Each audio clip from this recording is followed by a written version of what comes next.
went into the basement. There we encountered various basement-dwelling fabulous custodies. We managed to talk our way into not fighting them. Then we went and took a long rest, and now we're going to go and pick a fight with them. Oh, is that what we're doing now? I mean, basically, yeah. Well, hold on. Don't we have a quest to turn in? I thought we were done down there. Do we? No, we still got to find that sixth guy, the missing guy. Oh, that's right. We haven't found him. Right. Yeah. And there's more dungeon to explore past the fabulous custodies. Yeah. But we should be all rested up after that long rest we took. Well, it wasn't just about finding the guys, though, wasn't it? Because Well, yeah, there's also some asshole down here. Yeah, well, I thought we dealt with that though. There was No. like some kind of rabble down here that we were supposed to clean out. I mean, I guess we haven't explored the whole floor, so possibly not. All right. I shall provide clarification. So, you guys came here to rescue some acolytes. You have rescued 5 out of the 6 acolytes. One of the acolytes was missing. You guys found this out after, the acolytes you found seemed a bit off. Couldn't remember if they had a 6th member after you guys noticed that there was a set of unclaimed acolyte gear. Found out their memories had been modified, and came back in here to search for the missing member. You spoke to the Guardian and to a homunculus, both of which confirmed that on the lower floor there were interlopers, along with some golems that have gone a little crazy in their guarding duties. The homunculus also made mention of a secret 3rd level, and that his master was down there and possessed the 6th acolyte.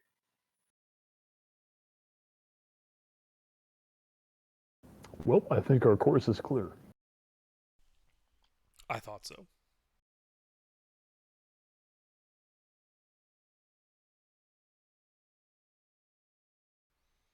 If I recall, we're in the room that formerly held all those vats of people. Yes, the one right across from the star. Yeah, you can see that room is splintered. Like, the walls have been fractured by the explosion, and the doors are gone. Yeah, because we blew it up. Indeed, there was a kaboom, an earth-shattering kaboom.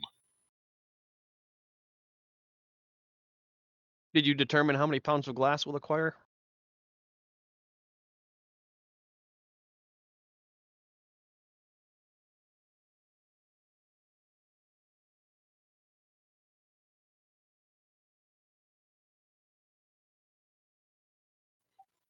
£200 of glass dust. Look.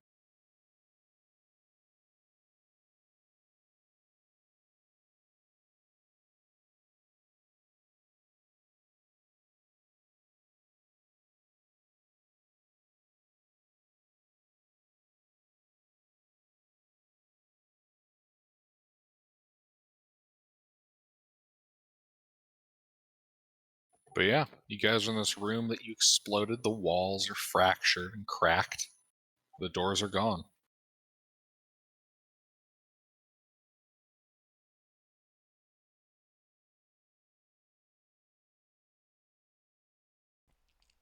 What are you guys doing? I think we head out the north and into the fabulous room.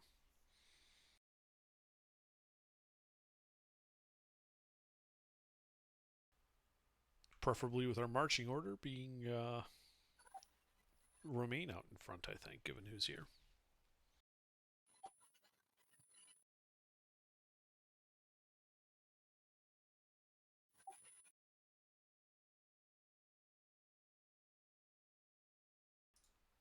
Well, no one's contradicting me, so I think that's what we're doing. Alrighty, indeed. Yeah, so Romaine, you're on point. You guys walk up to the closed door. leading to the large square room. Yep. You know, Romaine, you're a druid, right? Yeah. If you transform now, before we go in, I can cast magic weapon on your claws and such. All right, Prior I'll to transform, combat. you cast it, and then we barge in. Yeah. Okay, I transform, I cast it. I barge in. Alrighty, you barge in. Oh, sorry, were you going to say something, Sleuth?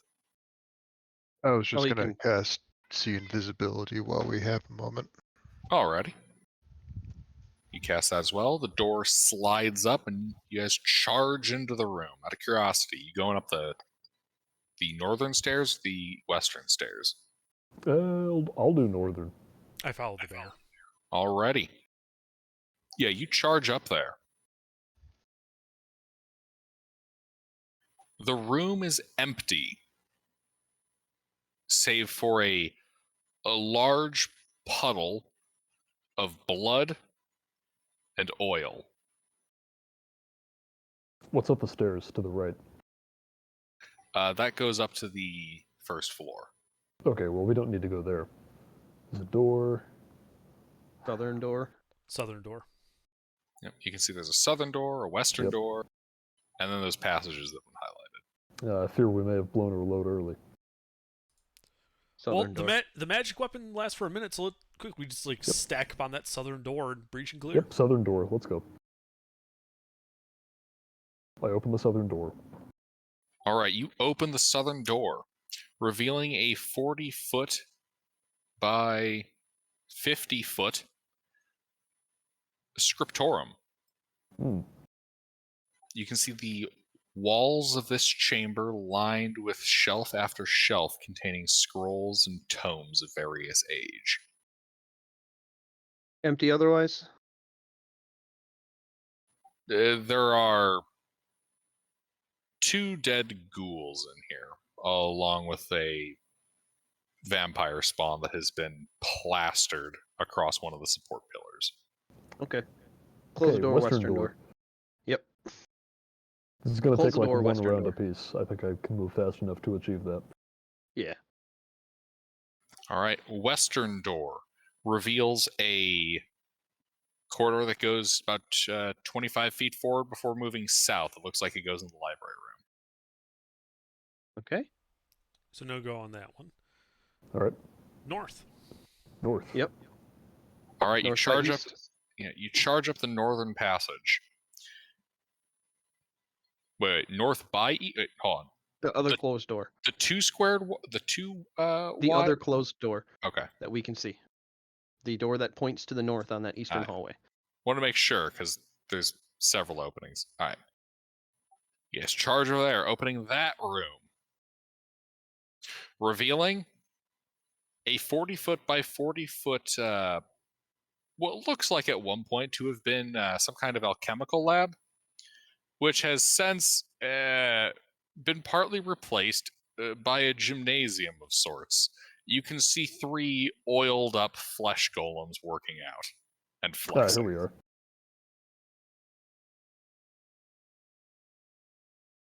Let's still Well. leave 7 rounds. Yep, they turn to regard you. Mm-hmm. Intruders, you have returned. Well, let's hope they Fiends, you're regard still me living. as a threat. Roll an ish. Okay, let's see. Yeah, there we go.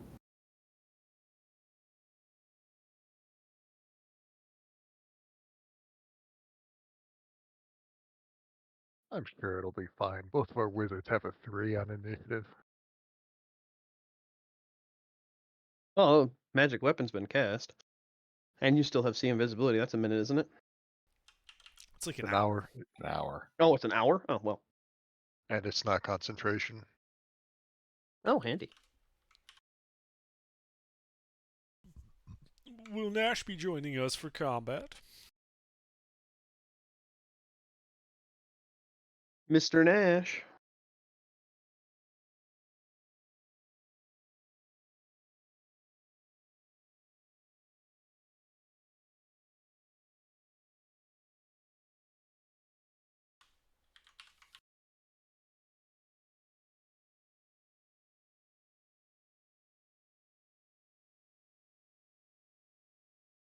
Rourke, it's your move. All right, I see 3 shiny golems. Indeed. I would like to shoot one of them. You may try. All right. Well, I'm gonna aim from outside the door and light up a fire arrow.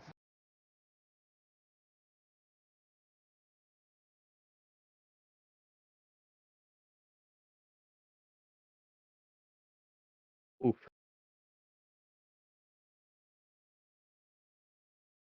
Yeah, that one just kind of shifts his pose, and your arrow misses. All right.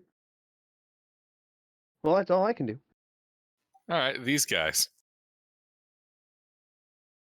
Alrighty.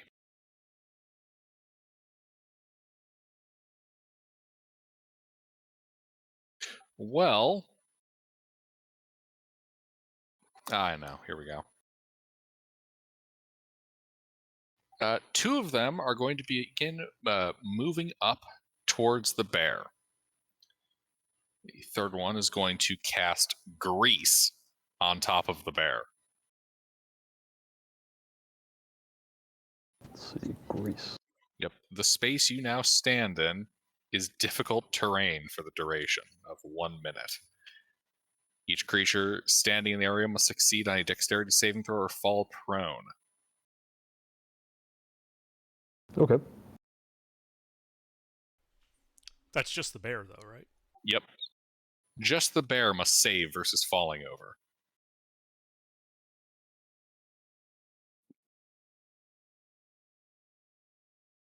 That passes their oily save. And these 2 are going to start trying to wallop the shit out of you. I can't believe they have the ability to cast Grease. Ugh. I'll take that over lightning. There's no magic involved. They're just that greasy. Yes. That is correct. He didn't cast grease. He just, shook his head like a dog. Oh no, it's not grease, it's sweat. 27, 15, 23, 14, 12, 26. Oh shoot, 1 off. I could have won. Damn it.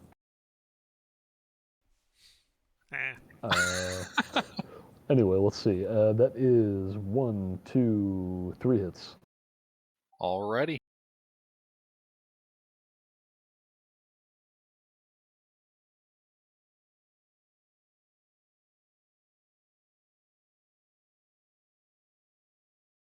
$25 magical bludgeoning, 22 magical bludgeoning, 17 magical bludgeoning. All right.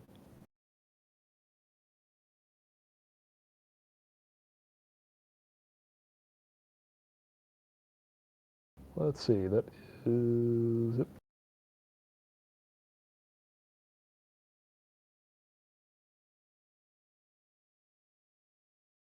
Sorry, I got to do math here. All good. 64. Take your time. It's your turn.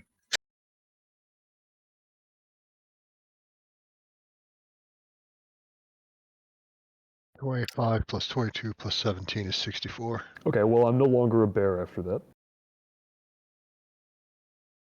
But your turn is next. You can shift back into a bear and keep and fight on. Do I keep the magic weapon if I untransformed during it? I mean, I would. The weapons stopped existing during the spell. Did it? Yeah, but though? you still have fingernails.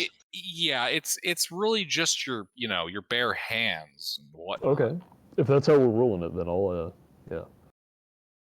Okay, then yeah, I'm gonna retransform. I'm only gonna get 1 turn out of this, but I may as well. They might miss next time they try to attack you. Yeah.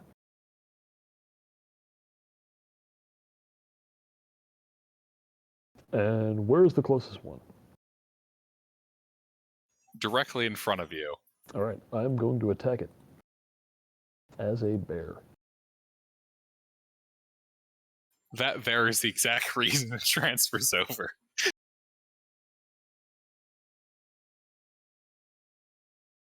Let's see here.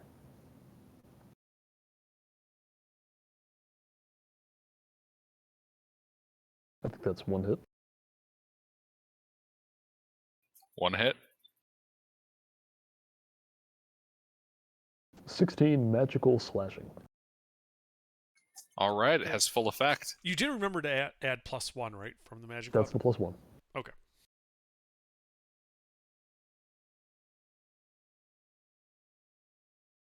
And that's it. Anything else remain? Nope. Nash. Nash, it's your move. Bonus action rage! Excellent. And then I'm gonna step in and hit one of them with my spear. Alrighty. Do me a favor and give me a dexterity saving throw as you pass through the grease. Isn't a bear large? Yes. So wouldn't he just be able to step around the bear, since the bear is like the entire grease puddle? Grease is Yeah, it's a 10-foot He's- square. I'm Yes. taking up like the whole room. That it He's occupies. also in the doorway. Oh, it's not No, that yeah. wide. Got it. I'll Okay. climb over the bear then. I'll step I- on the bear's back and I use wouldn't it to prevent him jump from in. doing that. The bear stairs. That's right. I'll step on the bear with one foot, kick off, and then jump with Alrighty. If they want to use me like a gymnastics horse to get over this grease puddle, I will let them. I forget the exact word for that thing, but you know what I'm talking about. Yeah, give me As a an horse. acrobatics check then to get through. What, actually, would he have to if he's not obstruct? Hold on. Yeah, it's probably fine because you're not actually having to overrun him with it. Yeah. You're able to get through. good. Then I'm gonna hit the guy with my Hit. yes. Damn, one off a crit.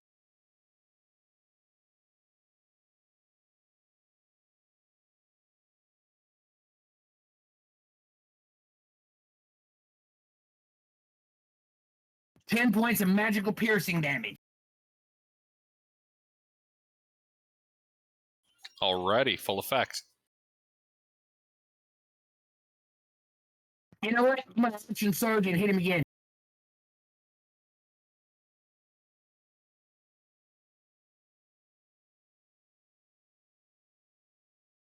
That's probably a miss. Fuck. Is it a miss? No, a 16 hits.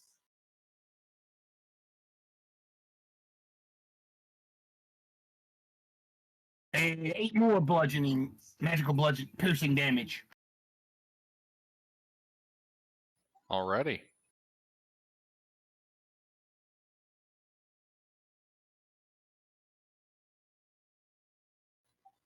Sorella. Um. Hmm. Hmm. Let's see. I'm going to cast. I don't have. Ooh. There's 2 in melee with the bear right now, right? Yes. So I should be able to twin spell Phantasmal Force on both of them.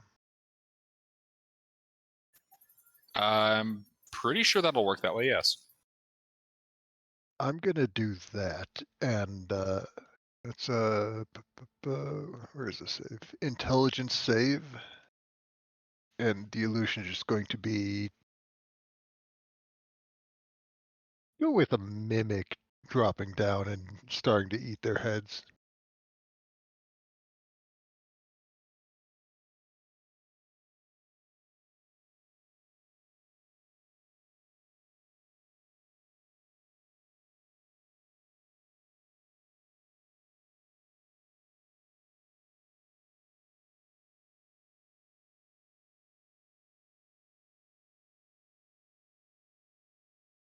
Uh, 14 and a 17. 14 fails, 17 passes. The one that failed takes exclamation. 6 psychic damage. And it takes an action to... Yeah, it takes an action to examine the phantasm with an intelligence investigation check against my spell save DC to end the spell. Or a minute, if I'm reading this right. Alrighty. Oh, these are golems, aren't they? It has no effect on undead or constructs. Never mind. Wait, All really? right. Where's that part? Yeah. End of the first paragraph. Oh, shit, yeah. Apparently not. All They right, don't have spell an fail. actual mind. Programmed control responses. Alrighty. Intervene.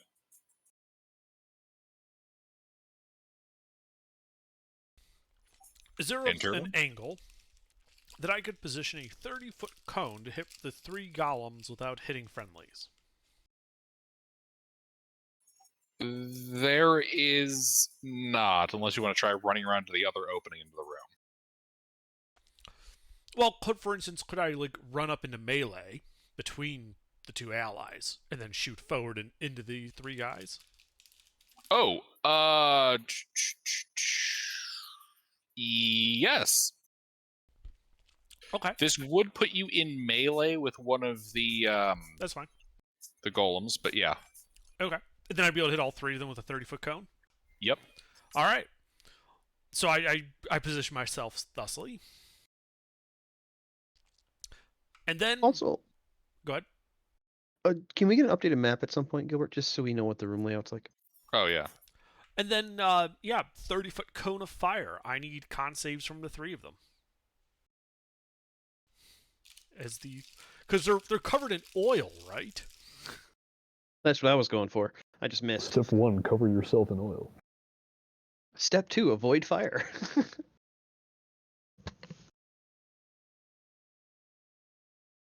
Oh, okay, I thought that curtain connected to it.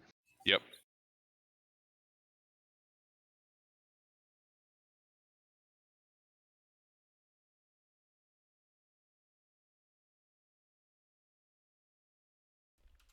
So I need con saves from the 3 of them then, as solidifying fire leaps out at them in a 30-foot cone. Indeed. Yep. Give me 1 second here. Too much shit I'm tabbing through. Con save, you said? Yes, from the 3 of them.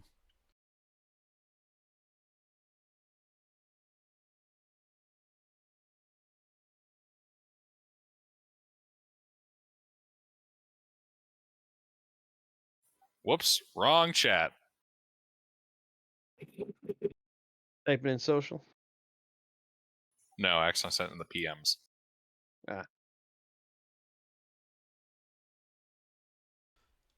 Well, they all pass. Taking 7 points of fire damage then. Do they ignite from all the oil on them? I mean, they are covered in oil. Yep. They do. Their body oil combusting. But if they're constructs, aren't they healed by fire damage? Not all of them are. Iron golems are usually the ones that do that. And then there's those clay golems that are healed by acid for some reason. Yeah, and then I'm going to retreat out of that position. I'm aware that it'll provoke an attack of opportunity. Alrighty. Well, yeah. Yeah, this guy's going to replace his attack roll with an attempt to grapple you.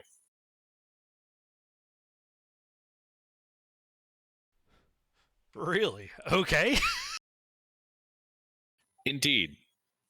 The giant oiled up golem is going to try to grab you.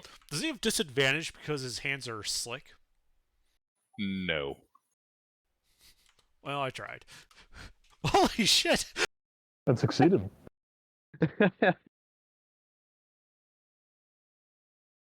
Well, Possibly. We'll see.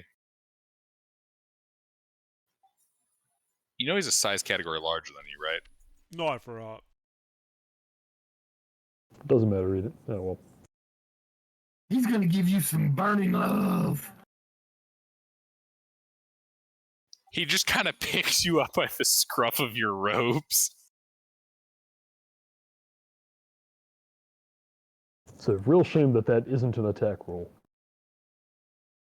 You're going nowhere, little wizard.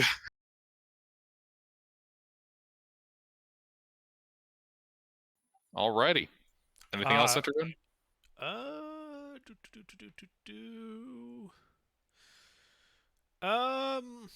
No, except I'm just going to turn to him and just completely deadpan be like, okay, I surrender. Take me to your leader.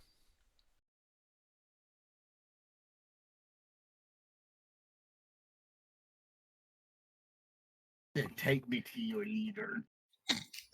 All right. Rourke? Well, I guess I'll just stay back here and shoot some more fire arrows into the room. Any of them look particularly unhappy? There's one in the middle who's been hit a couple of times. All right. Fire arrow, special delivery. Hit.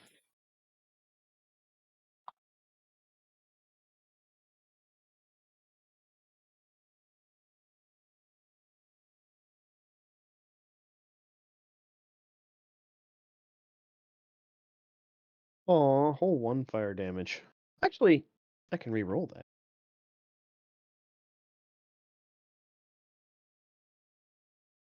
We have the technology. 4 fire damage, and then 21 regular damage, piercing.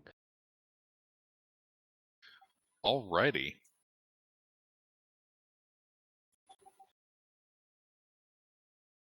Anything else? No, I can't do anything when I aim.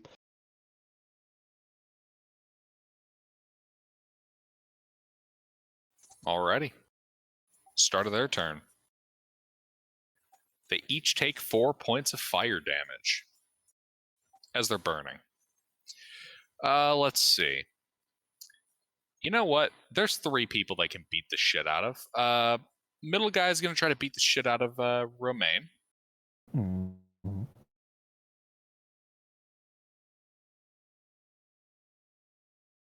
Miss.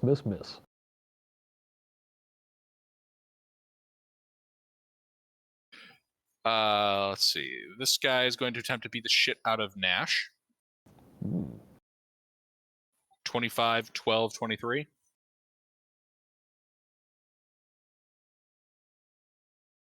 That guy's next to me, right? Yes. Hey, guess what?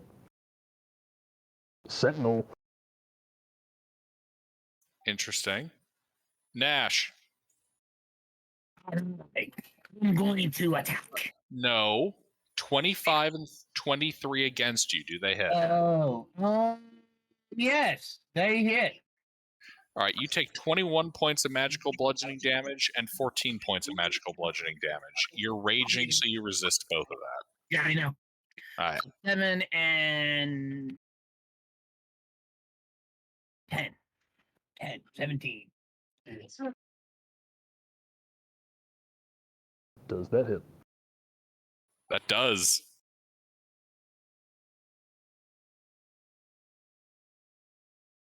Nine magical slashing. And also he has no movement for the rest of this turn. Alrighty. And, Interven. Yo. Yeah, this guy is going to attempt to squeeze you to death with his massive rippling muscles. Oh no. Anything but that. He's on fire. Yes, I'm aware he has a hot body. Oh my god. Joke's on you, Gilbert. Intervenes into that.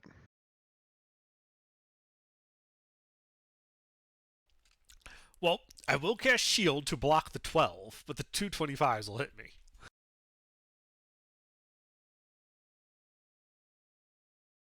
Let's see. Can I find the right GIF here? 22 magical bludgeoning damage and 20 magical bludgeoning damage. I'm unconscious, and that means magic weapon ends. Ooh.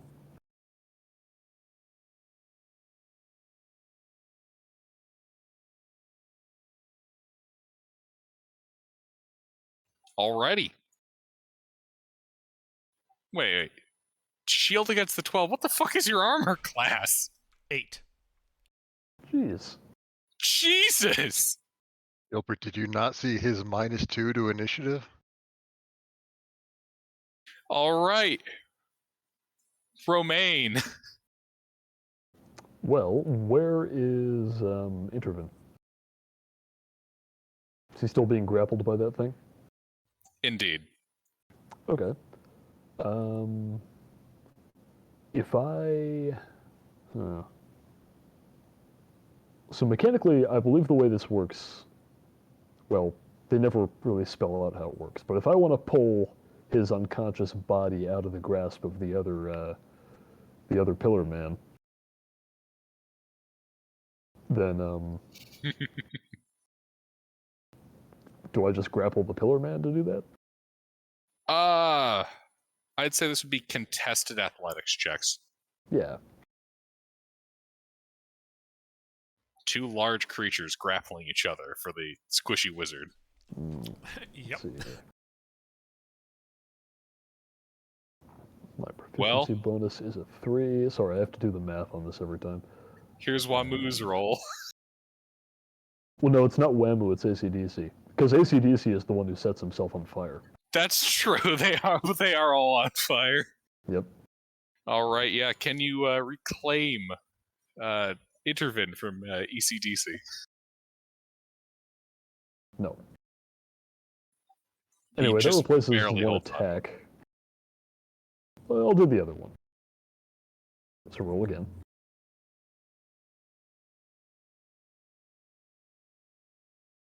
Ooh.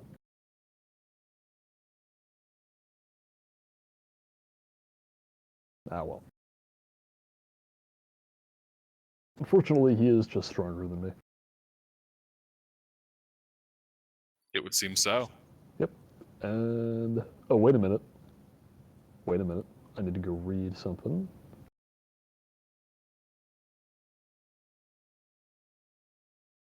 Let's see here.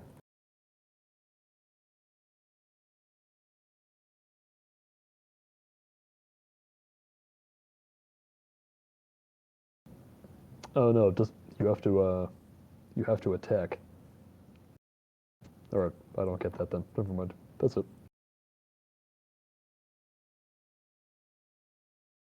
I was trying to see if I could get a martial arts bonus action attack out of that, but you have to take the attack action with your monk weapon. Grappling is... well, and I didn't take the attack action with a monk weapon anyway, so it doesn't matter. Okay. But that's me. All right. Nash. I think I'm going to do something unique. You know? I'm going to attack.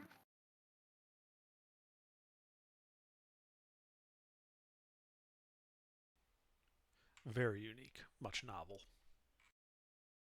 That's a miss. That... pretty sure hits. Yeah, it hits. Oh, cool.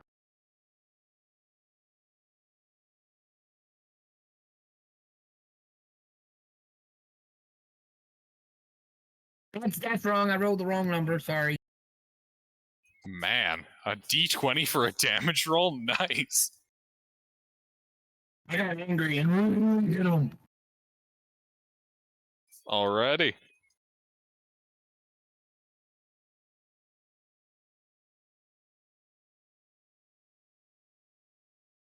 Anything else? No, that's all I got. Sorella.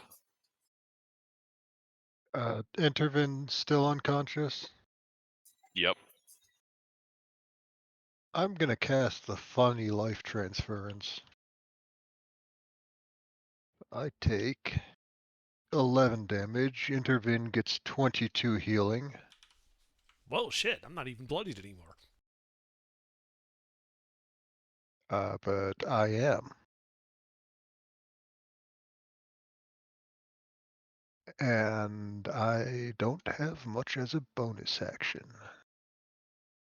Correction, I don't have anything as a bonus action. That's my turn.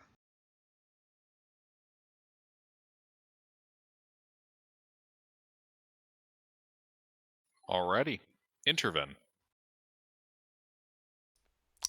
All right. Him holding me is a less than ideal condition. So I shall cast, as a bonus action, Misty Step and leave his grasp. Appearing outside the room, not in melee with anybody, with any enemies. Out of curiosity, the western corridor or the one you came through? The southern one, the one we came in through. Alright. The one the bear's in front of. Yes, the one that leaves a giant bear between me and the guy who's tried to squish me to death. Okay. Then I will turn and face that guy, and as an action, cast Cantrip, requiring him to make an intelligence saving throw. Alright.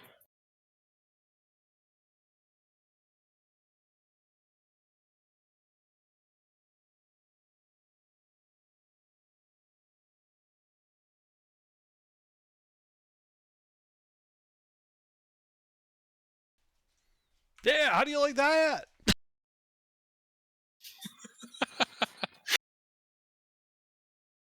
Anything else? I just begin like squeezing the grease that's probably left on me out of like my just trying to get rid of it. Well, the good news is most of it probably burned while you were in his embrace. Rourke. Oh, well, I guess I'll keep aiming and shooting. Oh, it's so disgusting. Any particular targets look unhappy or same one? The middle one's been getting the most dinged up. All right. Hit.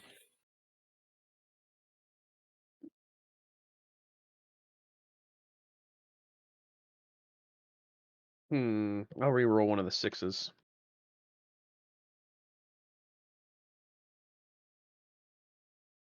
$17. 2 points fire damage.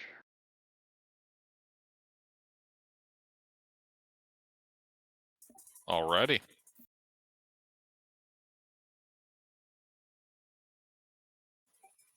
Anything else? Nope. These guys. 7 points of fire damage they take. Well, they can't throw grease at you guys currently because they're burning. They can certainly try.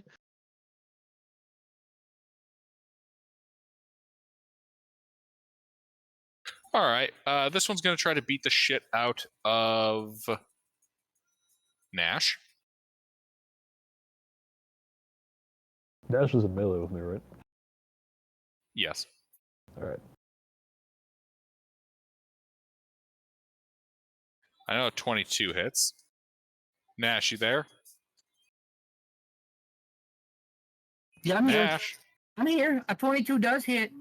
15 points of magic bludgeoning. Okay.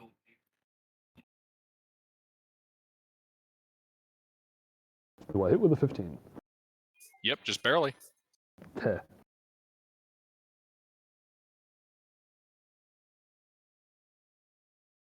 $16 non-magical slashing damage. Alrighty. Does that appear to be fully effective? No. Yeah, I figured.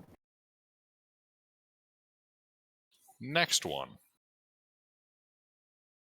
You know what? He's going to try to grab the bear. He's going to counter grab you. Okay.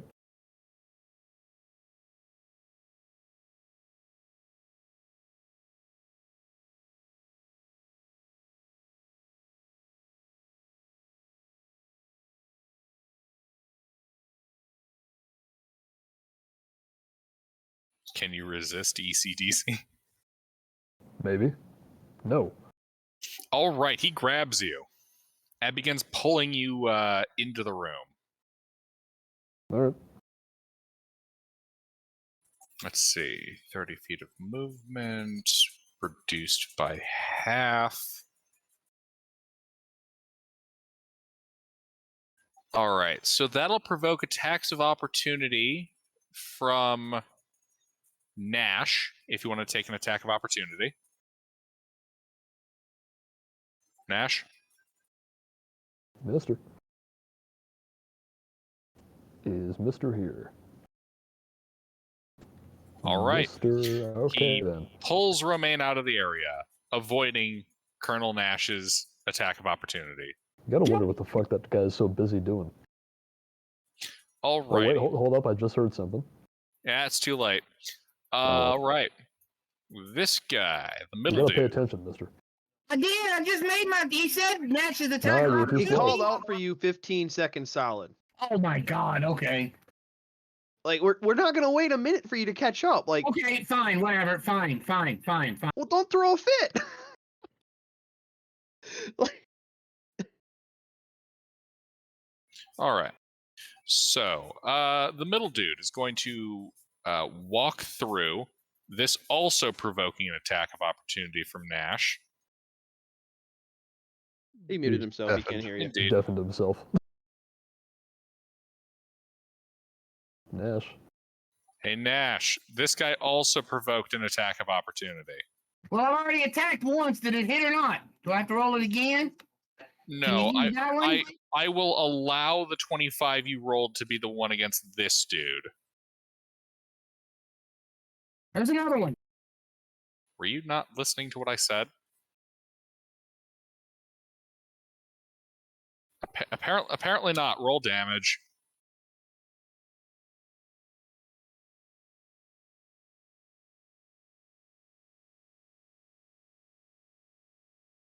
All right.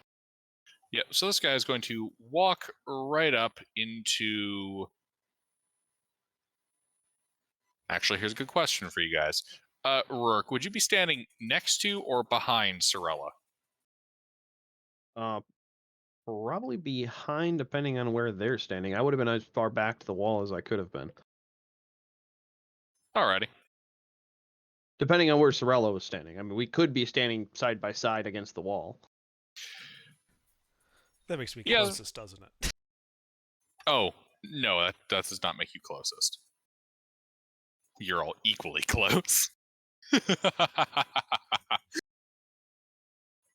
He's just gonna make a big roundhouse kick and try to hit each one of you once. Oh, fuck, it's got a sweet profile. No, it's just 3 individual attack rolls I'm reflavoring as one big sweep. We'll go in order of Intervin, Rourke, Sorella.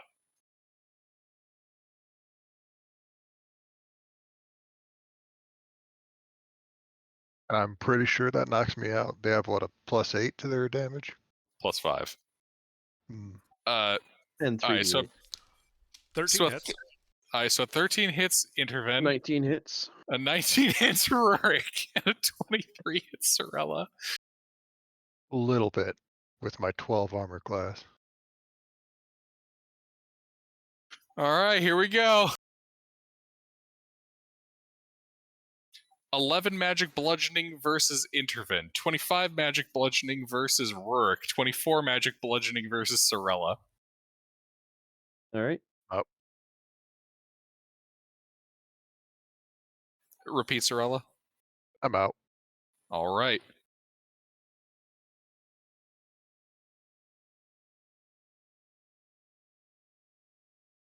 I believe It puts blood in me. that perfectly halves what Intervin received. Yes. All right. That's these guys. Romaine. Okay, the one who has me grappled, how is he looking? He's looking pretty dang dinged up, but not yet bloodied. Okay. The fire seems to be working well. If I want to get out of the grapple, that's going to use my action.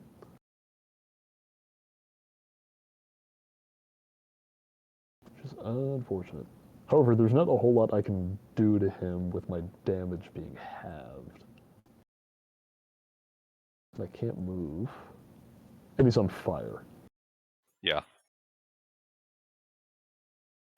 Interesting.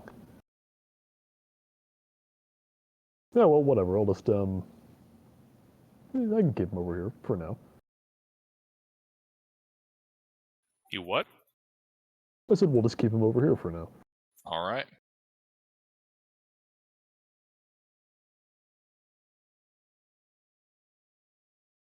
I think that's one hit. One hit. 11 non-magical slashing.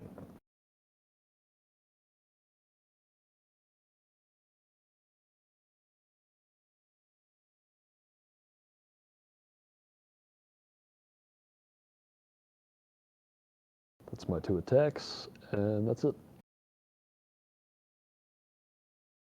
All right, Nash. Miss. Anything else, Nash? No? Sorella.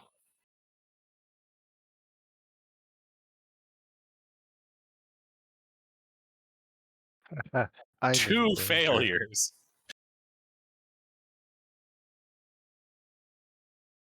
All right, Intervin. All right.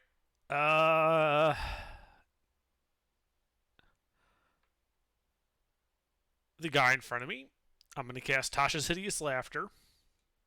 I need him to make a Wisdom saving throw.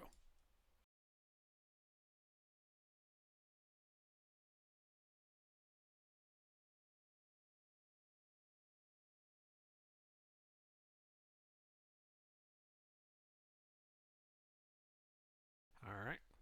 Failure. Falls prone, laughing hysterically, and is incapacitated. Indeed, he falls over next to Sorella's body, burning and laughing up a storm. Right. Can I just grab Sorella and drag her clear of that area? Like just to get out of melee with this guy? Let's say that was an action to cast the spell. Yes. Be an action to grapple Sorella. Okay, then I'm leaving her there and getting out of melee with this guy. All right. How I'll far are you grab her. running? Just enough to get out of melee. All right. So you head like a total of 15 feet away. Is There's that an how far I alcove. would have to go? To get out of his immediate melee range? Oh, immediate? Yeah, I suppose that's more like 10 feet. Would I lose sight of Romaine and the other two? Romaine, you would already have lost sight of. You would lose sight of Nash. So if I understand this correctly, What? they so they pulled Romaine into the room. Both of them are the other two guys are in the room. This guy's at the doorway, right? Let me grab a snippet tool really quick. 1 second. Because I'm thinking it might be better for me to go charging into the room to be able to see all three of them, but not be in melee with any. Guy's incapacitated, so he can't attack me.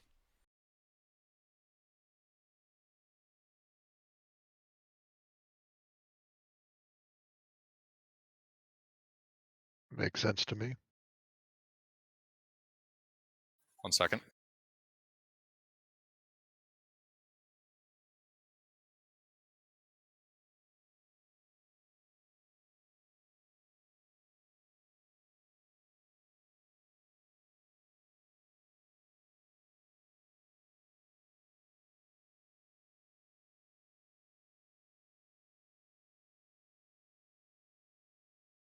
There we go. PMs are all my pillar men.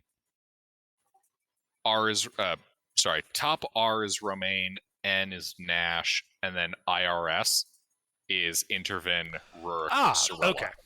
Okay. Then I begin running around the corner to get to that curtain.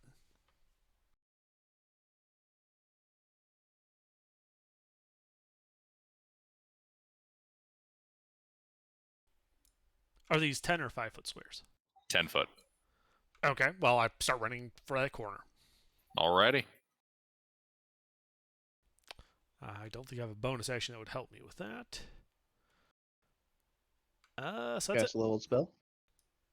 Yeah, Tosh City's Laughter is Oh, level 1. yeah, that's right. Tasha's. Alrighty.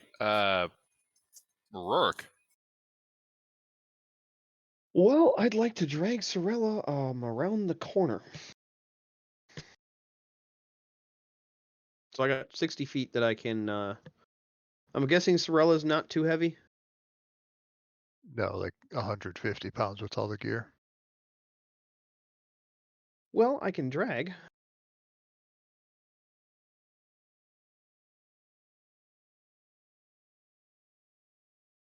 So yeah, I'd like to start dragging her to the. Oh shit! No. Potion of healing. What am I? She can move on her own. Oh wait, turn. It's fine because that guy's incapacitated. Oh yeah. Okay. Yeah. Then yeah, potion of healing.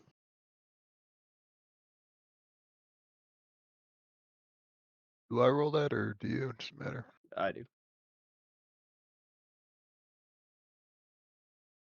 Whole whopping Alright. 6 HP. You're up. Then I would like to dash around the corner. The first corner in the pillared room. Alright. So between the pillar and the wall, I'd like to be behind that corner, completely out of sight. Alright.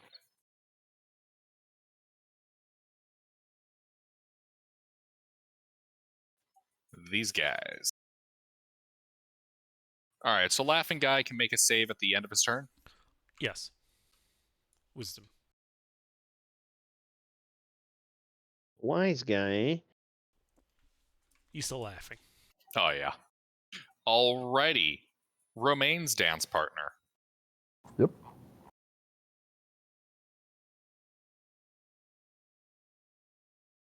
I think we're going to go for kneeing you in the chin, punching you in the kneeing you in the diaphragm, punching you in your bare jaw, and trying to dislocate your shoulder. 2 hits.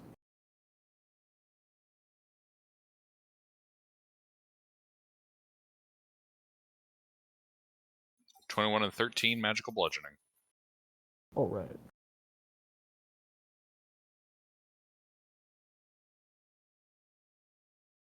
Yes, he gets your diaphragm in your shoulder. Yeah. Alrighty. And Nash's dance partner.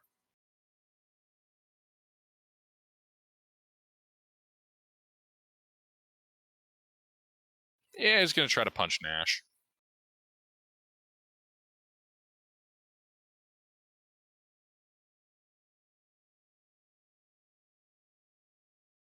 Seventeen, One hit. 17, 23. One hit.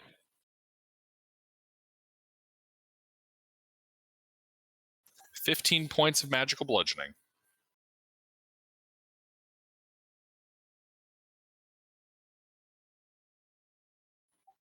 Oh, I forgot. 9 points of fire damage, which is a bit bigger. Okay. Indeed. Laughing Dude is bloodied. ECDC is bloodied now. And Wamu is still good. All right. Yeah, Kars is still on his ass. All right.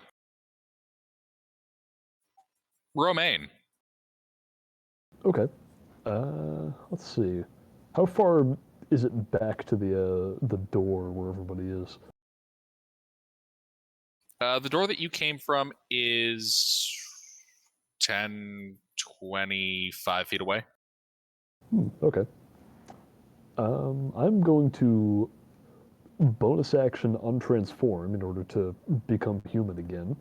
And because I'm now smaller, I would like to use that to get out of the grapple. and I will also be action disengaging. Ah, Kitten is here. So what's going on? The joke gets only funnier.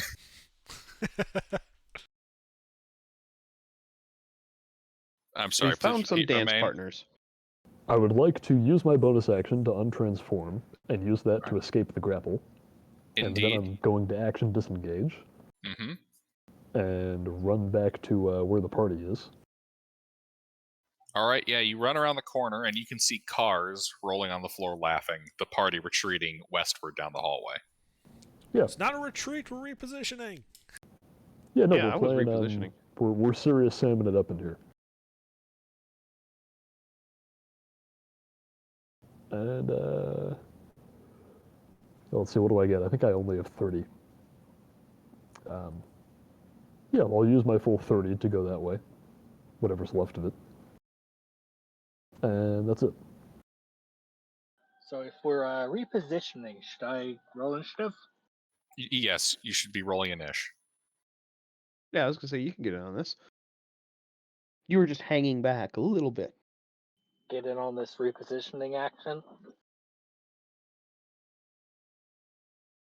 All right. Nash.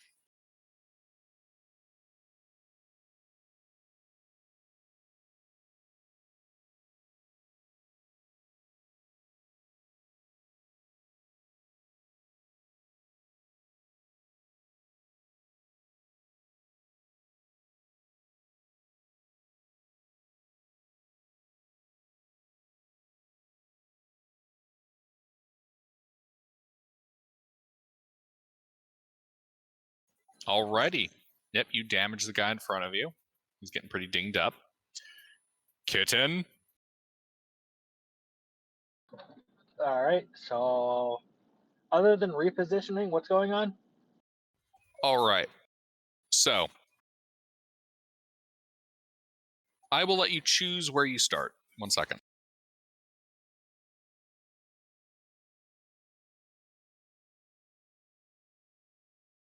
All right, so this map is slightly inaccurate. I forgot.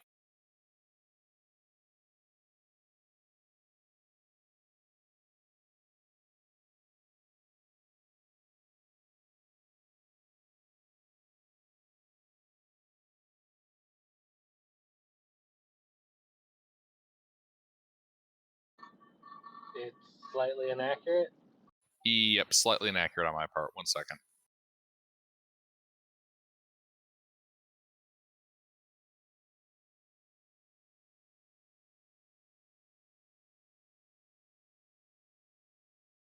There we go. So, PMs are all Pillarmen. N is Nash. S is Sorella. The R in the doorway is Romaine. And the I and R in the hallway are Interven and Rurik. Where would you like to start there? You can pick any tile on that map. I'll allow it. Are any of the enemies resistant or immune to non-magical attacks? All of Yes, them are they're resistant. all resistant. Do any of them have weapons? No, they are beating you all to pulp with their oiled up fists. All three are burning. PM down south is Cars is currently prone on the ground laughing his ass off. Is that because of a magic ability? Yes, it was because Yes, the spell. Intervin used Tasha's Hideous Laughter.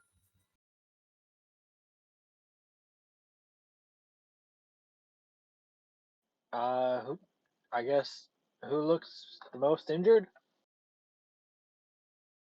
PM by the bookshelf and PM that's prone both seem pretty injured. Both of them are bloodied, I should say.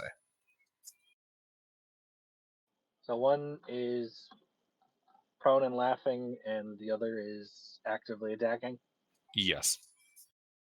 Well, then I'll go for the active attacker. All right, I'll just stick you right in front of him then. Works for me. And then Rage, double stab, reckless. So 2, 2d20, KH1 plus 7.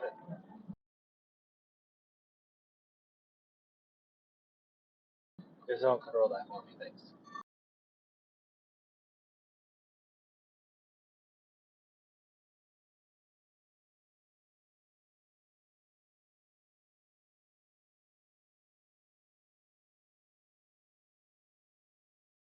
Can someone roll for him? Sorry, I wasn't paying attention to what the details were. What was the roll? 2, 2d20, KH1 plus 7.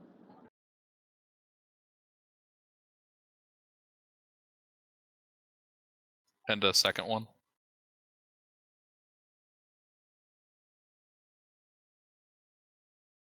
Two hits.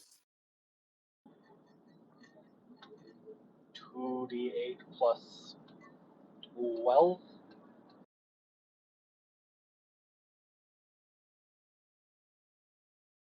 Alrighty. Reroll the 1.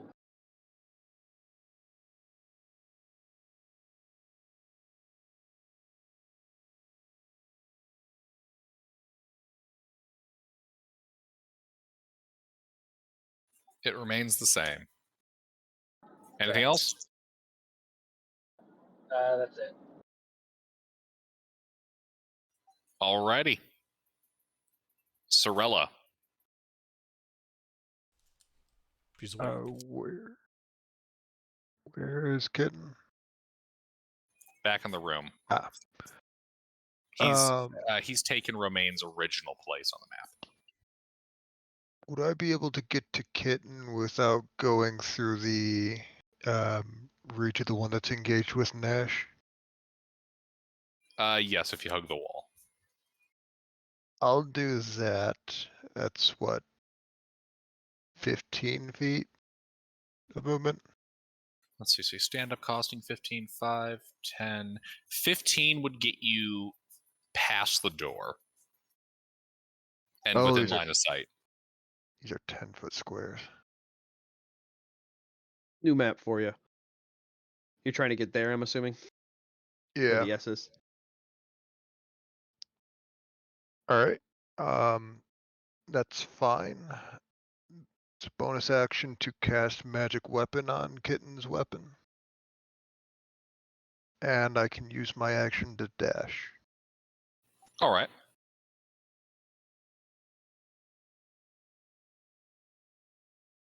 And then if I have any movement left after that, I am going to be using it to fuck off. All right. 15 to get up. 5, 10, 15 gets you the door. Action. 5, 10, 15, 20 feet to get to that point. That would leave you with 10 feet to move. So I'd be one up and one left of Aro. Romaine. That's where you want to be? Is that as far as my movement will take me away? Yes. Then yes. Alrighty.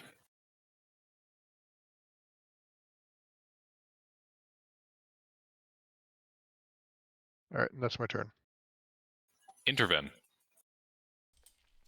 All right, so I move my 30 feet around that corner, going north towards the tapestry. Or the curtain.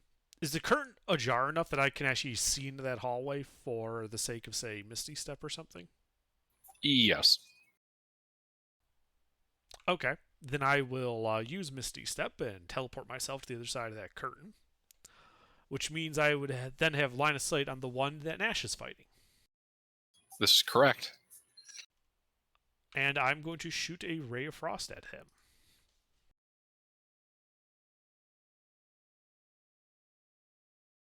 Hit.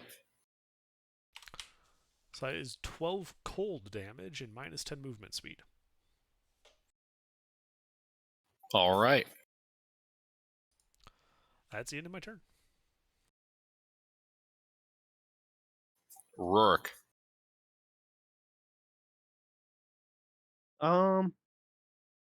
Well, I guess I'll join Intervin.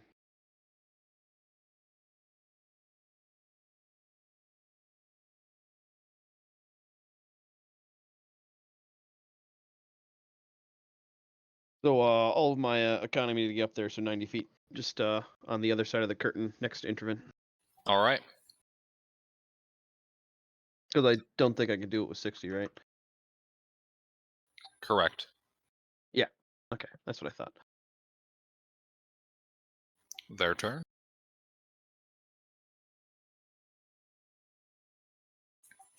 All right. Each take some more damage. Let's see. Easy DC and Wamu are going to spend actions to pat themselves out. Cars continues to burn. He does get a wisdom save at the end of his turn. Mm-hmm. Yes. They're all very clearly meant to be based off that, yes.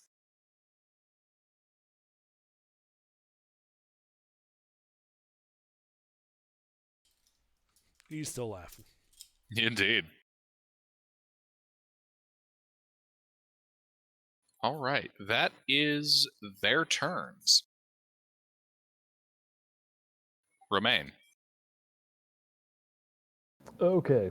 So the only one who's been substantially injured was the one that I ran away from, who's all back in there. Yeah. Yes, Easy DC is the most injured. Okay. Let's see. What can I do to these guys?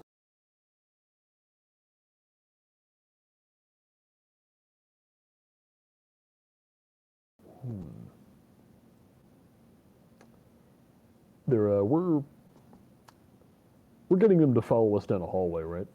Where it seems like they're gonna. Do they seem like they're coming after us? We're not leading them away. We were just repositioning to the other opening in the room to get a better angle. Right. Oh, let me update the map. Sorry. The guy that's in the doorway's laughing uncontrollably while rolling on the ground. He's prone. Hmm. Oh, the guy right next to me is. Yes. Okay. From Tasha's. Well, he's not likely to stay that way for so much longer.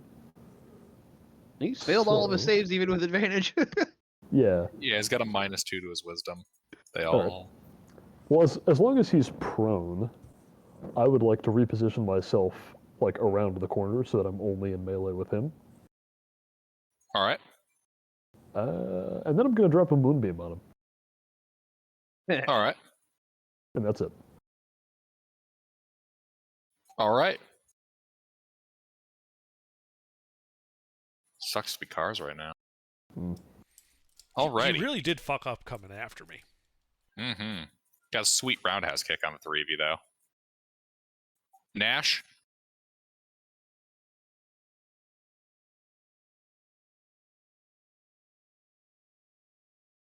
Nash. Your move. Hit.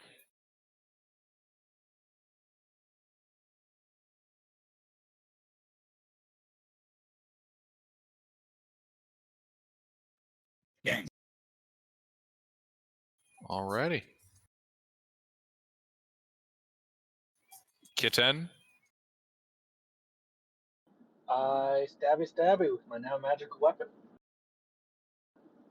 So 2d20 KH1 plus 8.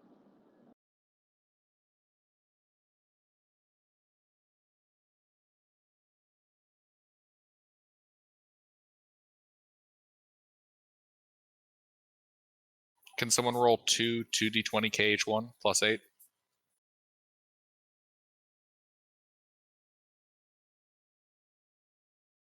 Two Type hits. so fast. Alright.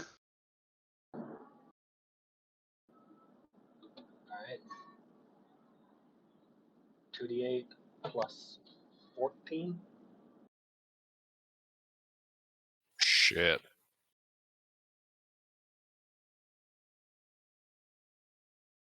All right.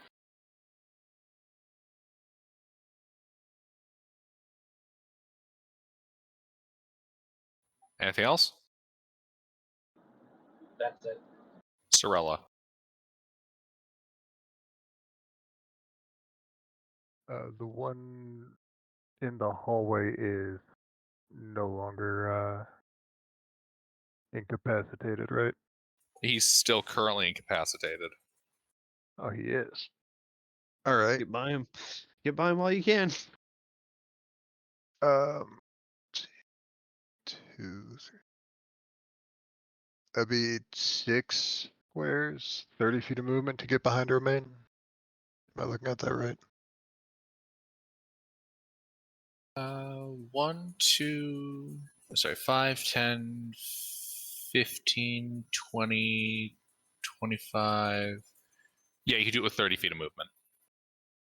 All right. I am going to cast. Where did my spell list go?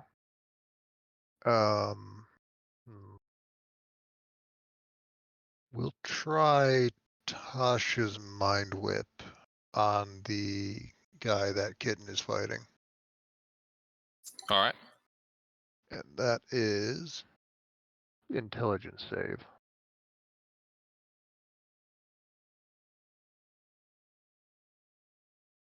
19 succeeds.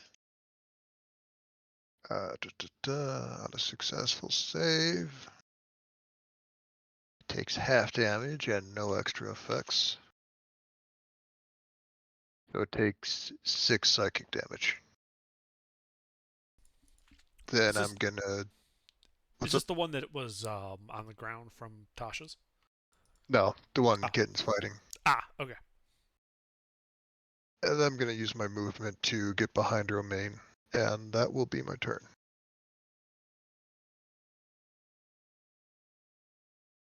All right, intervene. All right. Ray of Frost on the guy Nash is fighting. That's supposed to be an 8. It's a 16. Hit. 13 cold damage minus 10 movement speed. All right. That is all. Rourke. Well, he's using cold. I will use fire.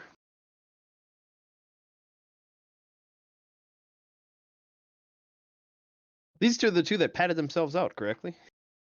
Correct. Well, flaming arrow. That hits.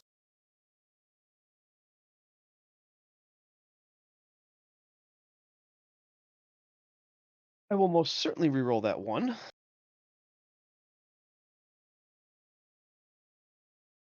Never mind. Why does it always seem to do that? Because it's spiteful. Clearly. All right. So 18 fire damage to the oil-soaked man.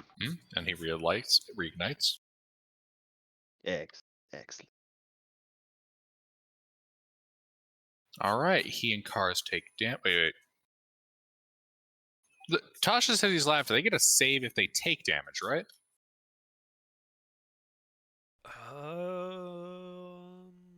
If it each time it takes damage, yeah. Oops. Ah, good to know. I forgot about that. All right. Sorry. All good. Honestly, I forgot about it too until just now. Like, wait a second. All right. This is the save against Moonbeam as well. At the start of its turn. Yep. He's taking fire. He failed a Moonbeam save, so roll your damage. Yep.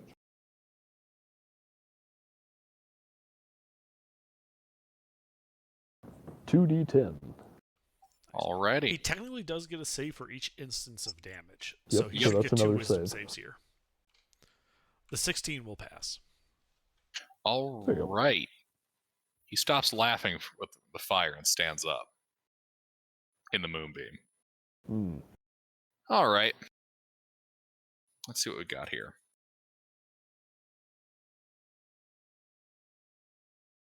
He's on fire. He's not on fire.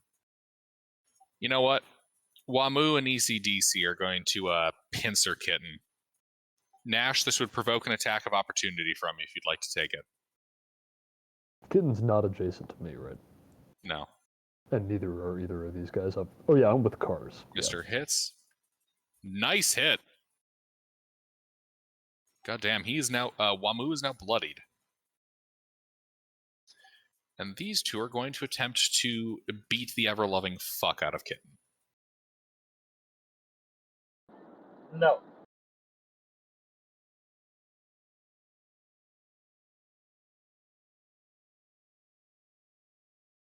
Yeah. 28, 24, 19 being the highest. I will block the 19, roll a minimum of 1, and successfully block it.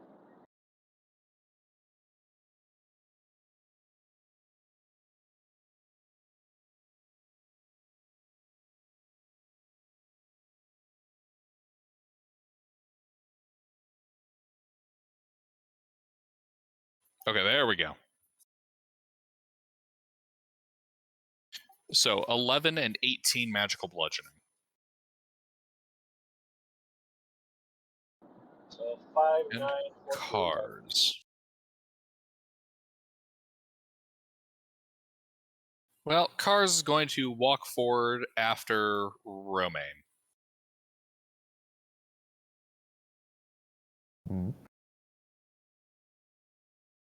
We're going to go with a hammer fist, uppercut, roundhouse kick. Miss. 16, 10, damn, 2 nat 1s. Yep. So you said miss? Miss. Alrighty. That combo only works if you actually hit. Mm-hmm. Apparently. Romaine.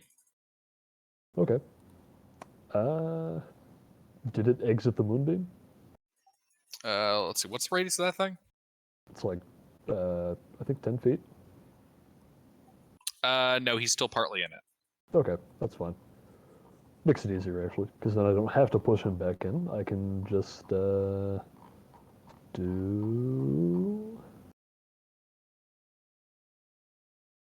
Yeah.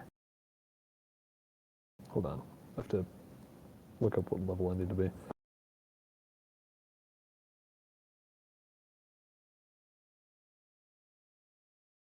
Right. Now, for spells that scale, do they scale off of your character level or your class level? Spell level. What do you mean? No, I mean like cantrips that scale. Oh, character level. Okay, good.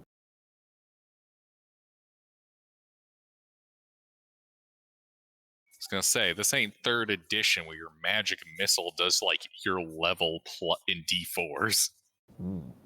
Well, I think I hit with that. That does hit. 4 acid damage. Did you He's just acid coughs. splash him? No, that was primal savagery. Alrighty. The claws are coming out. Nash. Or sorry, is that all, Romaine? Yeah, that's it. Nash. Don't look so Which- good now with that chemical burn, huh? Okay, so that hits, but are you going after the ones that are double teaming Kitten or the one that's pummeling Romaine? I thought there was one that would pass me that was already bloody. Yes. Then that's the one I'm hitting. Alright, you're going after the guy double teaming Kitten.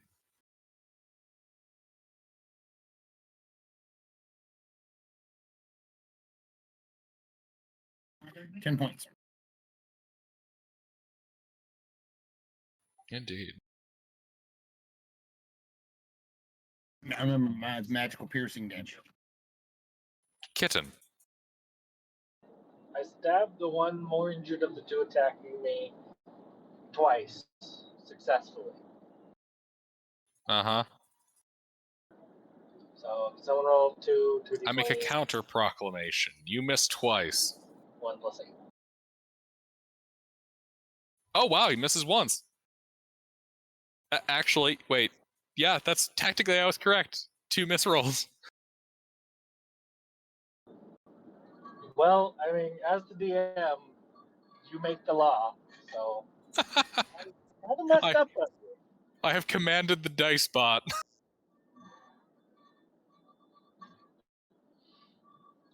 All right, so that's one hit.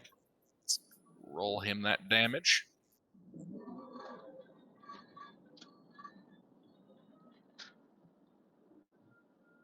Indeed. ECDC is looking pretty fucked up.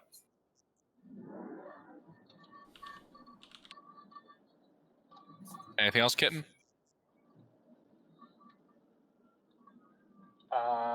Hiss at them. Cat.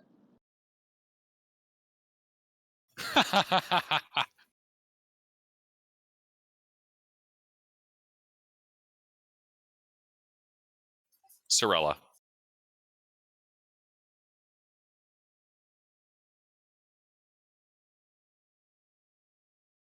Sorella? Sleuth? What's up? Your move. Um, how much is the map moved? Not much. Cars has walked up and attempted to kick the shit out of Romaine. You're like right behind Romaine. All right. Ray of Sickness. There is a non-zero chance it will completely work. This is the one that causes a poison effect, right? If it hits, yes. 21 to hit. That hits. Sorry, I was cleaning it up to make counting easier. Con save for the poison effect. Well, he cannot be affected by poison. Understandable. That is 10 poison damage if he can take poison damage. He cannot take poison damage. Unfortunate. All right.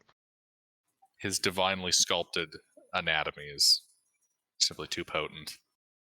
Yeah, so most of my magic is going to do exactly nothing against these guys. Oof. That's unfortunate. That is Most of unfortunate. your magic is poison damage. Poison, utility, and chill touch is probably my only way of actually hurting these guys, but there's like a 1 in 3 chance they're just immune to it. Intervin? Ray of Frost on the one between Nash and Kitten.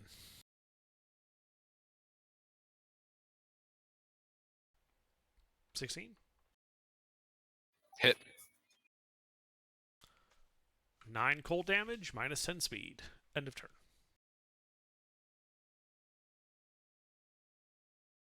All right. Oh, I got it. From the moonbeam on. Rurik.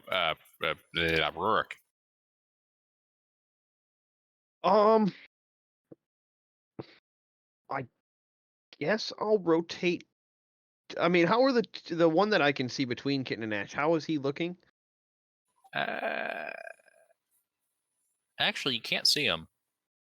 Well, if I was to take a step forward and look. Oh yeah, if you rotate it up to be in front of Intervin. Yeah, he's looking pretty bloodied. Okay, so that'd just be 5 feet for me to step over there. All right, then I will rotate back to help Romaine and Sorella then. Like, I take a step forward, see that they pretty much got it well handed, then I'll rotate back to that corner. All right. I might have to 35 feet. bonus action dash. That would just take 35 feet to get there, but yeah. I would have to bonus yeah, action dash. bonus Though. action dash. Yep, you can see cars. All right.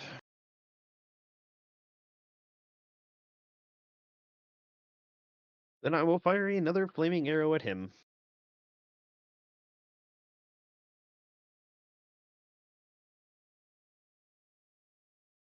Roll a D2.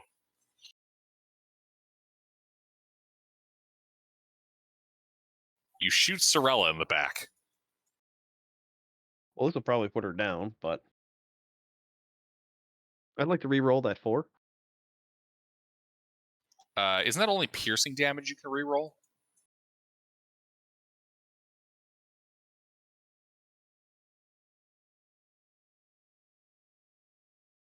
Re-roll 1 of the damage die. When using a piercing weapon. Interesting. Yeah, it just specifies damage die. It doesn't specify the damage type. All right. Reroll that 4.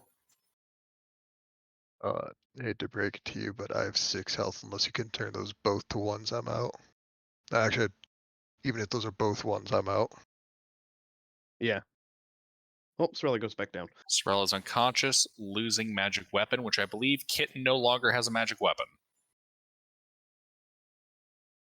Is that correct? Yep. Oh, They still take damage. All right. These motherfuckers.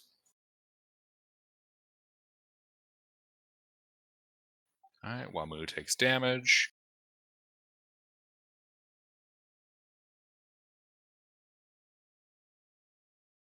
Uh, 26 versus Moonbeam. Yeah, that passes.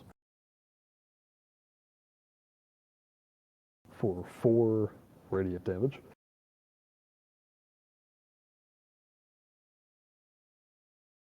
And Kars is going to try to kill you. Classic.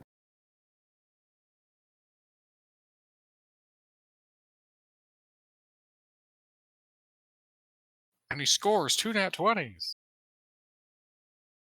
Nah, No, but he apparently does not. hit twice.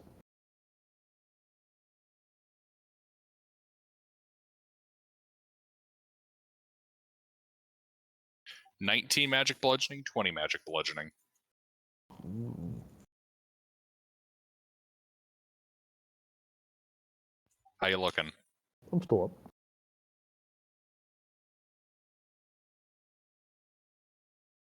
All right. God, I've had the theme on a loop for an hour. I can't listen to it anymore. Yeah. All right. These other 2. Let's see. They're going to start beating the fuck out of Kit.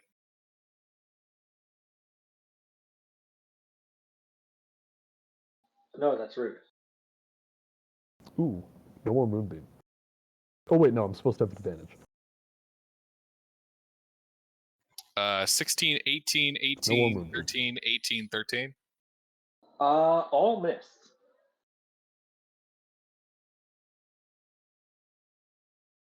Your luck is such bullshit. Barbarian with an AC of 19. All right, Romaine. Okay. Let's see, map. I am gonna action disengage and get out of here. My these are 5-foot squares. Yes. No, the big squares are 10 foot. Okay. Well, Yeah, I'm updated gonna- map. Yeah, those are 5 foot. What you're standing in. Oh, yeah, those are Okay. 5 foot. All right. No, I it's had to- okay. I had don't to get mind rid of being, the- I don't mind being permanently large. Let's see. I had to get rid of the background because it was really hard to see the smaller squares for the 5 foot grid. Took a bit of 10, cleanup, sorry. 20, 30. All right, I'm going to run my full 30 feet down the hallway after disengaging. Alrighty.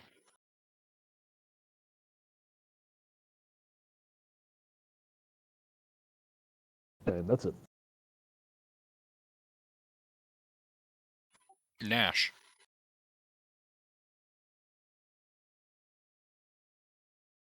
Hit.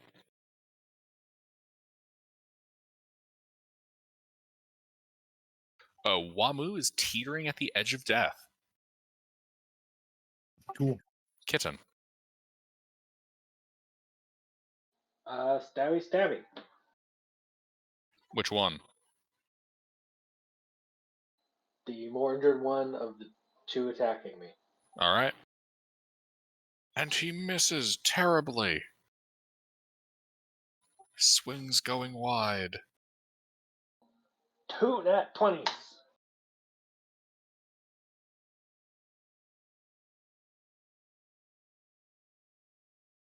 Two hits. Oh, 2. 2 hits. AC 15.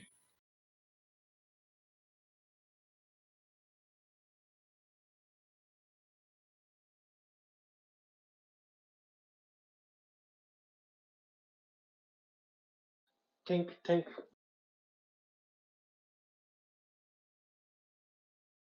Indeed. Alrighty.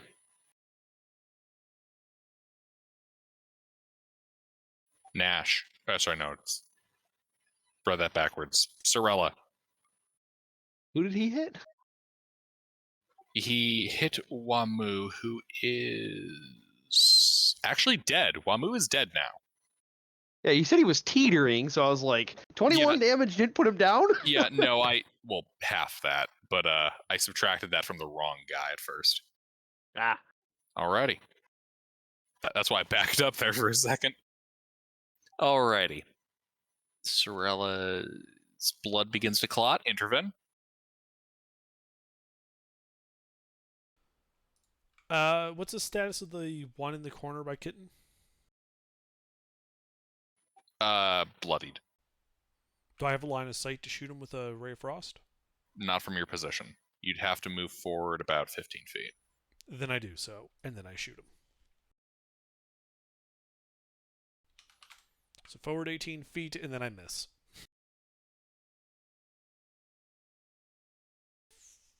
That's all I got. Indeed. You move back?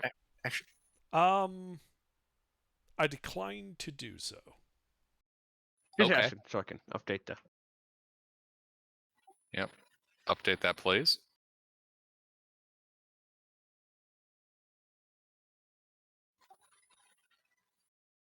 Alrighty, Rourke. Well, I'm gonna aim this time.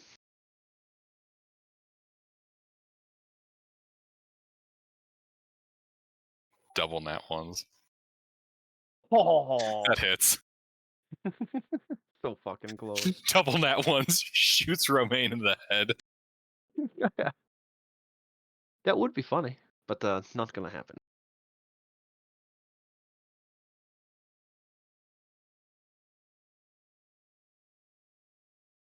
I guess I'll re-roll the 8.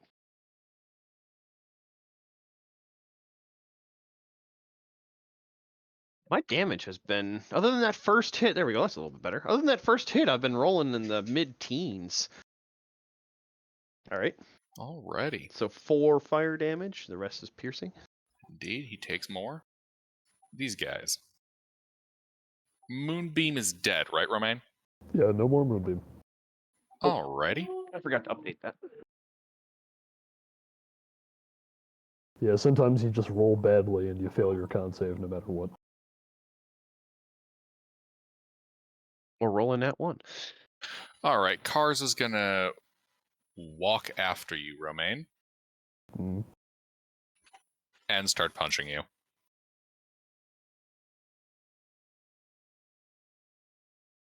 Who's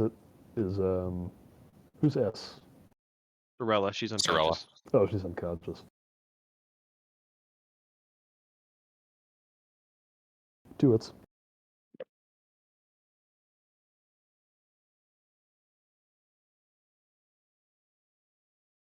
Unconscious. Alrighty. Is the 18 damage against you when you're unconscious? Yes.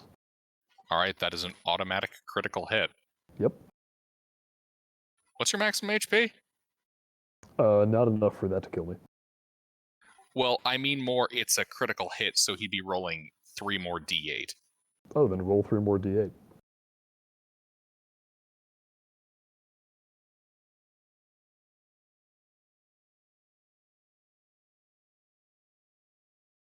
Triple Not enough. sixes. Summon the demons. Not enough. Alright. Alright, but that is 2 failed death saves then. Yep. ECDC is actually just going to move up 5-10 feet. That would keep him within Kitten's area of control, and he's going to attempt to hit Intervene. Okay.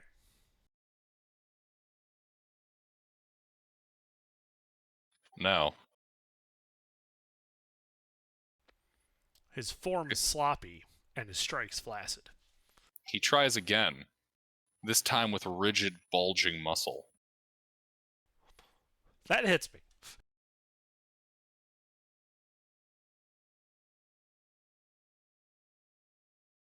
18 magical bludgeoning. I'm unconscious. And he's gonna kick back at the kitten.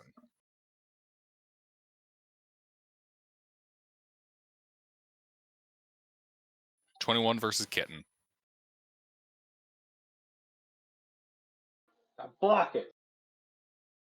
And he rolls terribly low. But high enough to block it. Indeed. Unfortunate. Romaine. All right. Death. Oh, fuck yeah, Romaine dies. Oh well, I tried to get away. All right, Nash.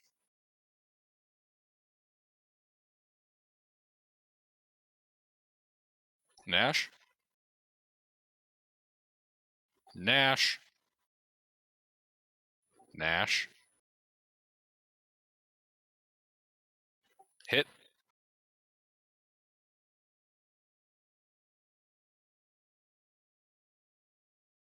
If I'm hitting the one by Introvid, right? Yes. Okay.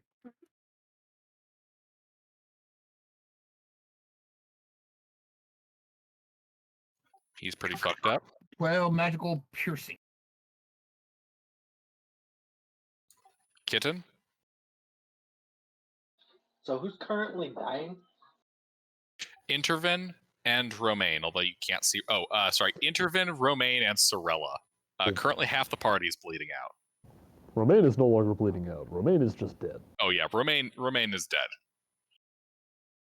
And can I see any of them? You cannot see Sorella. You can see Intervin. He's on the opposite side of ECDC. So that means I can go to intervene without provoking opportunity attacks? Let's see. 5, 10, 15, 20, 25. Yeah, as long as 25 feet of movement. I got 40. Let's go. All right, you rotate over to Intervin.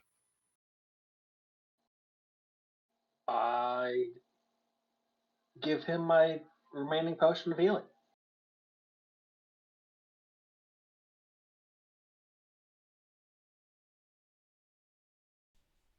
Well, roll it.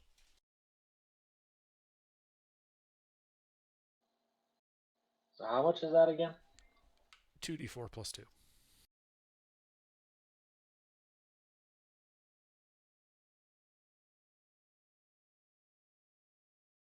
Hey, remind me, what level are we? 5. 5. I live! You know they have the finances to bring you back, right, Pete? Yeah, I know. I'm making another character though. Okay.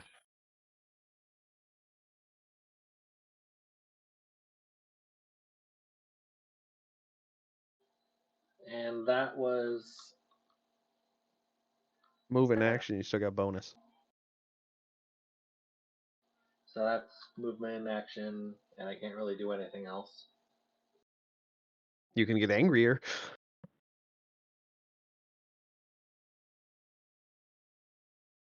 Very angry.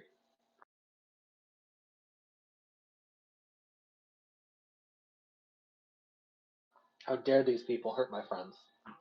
Mm-hmm. Mm-hmm.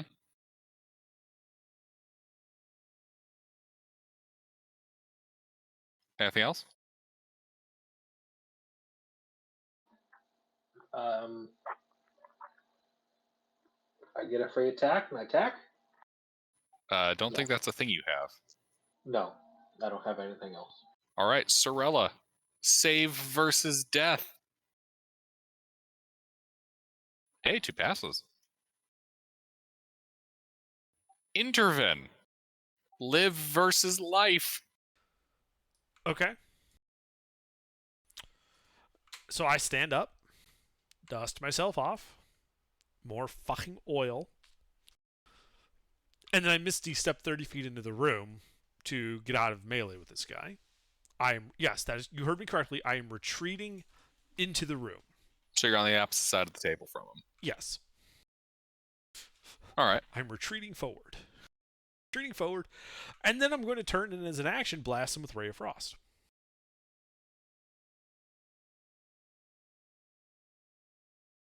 Well, that hits. For 9 cold damage, he is minus 10 movement speed. Indeed, ECDC is not doing great. He is near the brink. That is all. All right, Rurik. How's this guy looking that's standing over Romaine's body? Cars is not looking great. He's badly bloodied. All right, well, then I will risk it. Actually, no, I won't risk it. I'll just shoot him normally. That way I can move after. Well, good thing there's no allies in melee with him.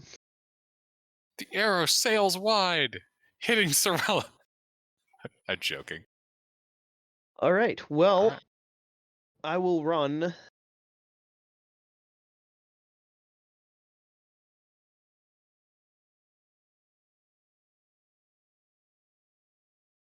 I'll run just to the other side of the curtain.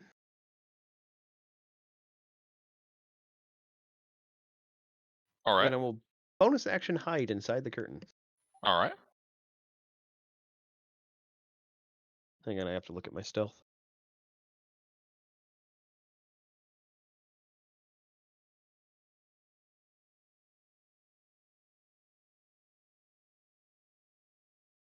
Using the curtain as a hiding spot.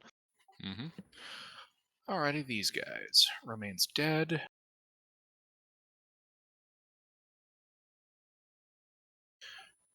You've run around the corner. Cars is gonna back the fuck up over Sorella's body. Walk up towards the room.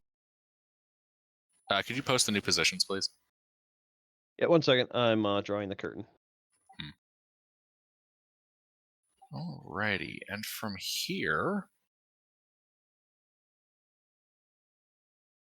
gotta check the spell here. Excellent. He will have line of sight. So Is he in the door? he is in the door. Okay. He is going to cast Grease. Something like that. Grease will appear beneath freaking Nash.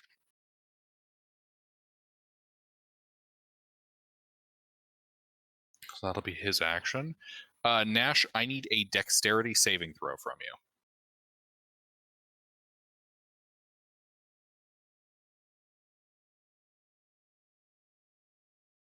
Nash?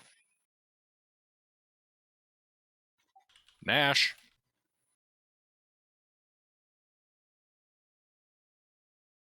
That's your dex save? Well, that's what you're asking for, right? I'm confirming that that was your dex save, not an attack roll. Yes. All right. That passes. They're all the same. My dex save, my strength save, my con save, my attack are all the same. They're all +7. Oh, dang, that's convenient. I know. All right. Yeah, you pass and do not slip on his grease. Wamu is going to try to punch you repeatedly in the head. Or ECDC is going to punch you repeatedly in the head. Which quadrant is Nash in of that grease? Oh, Nash is in the upper left. Okay.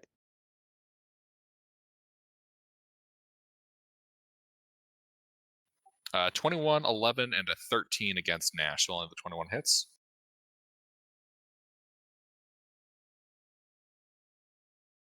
Uh, 20 points of magical bludgeoning against Nash. You still up, Nash? You hit me for 20? Well, yeah. Yes. I'm raging. I'm only taking half that. Yes, I'm still up. Okay. I don't have your character sheet in front of me. I don't track your health, so I have to ask this stuff occasionally, especially with how quiet you've been. Alrighty, that's the schmucks. Romaine, dead. Nash, your move.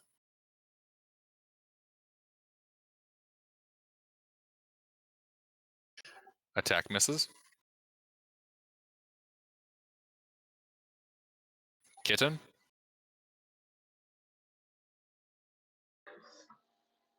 Stabby, stabby.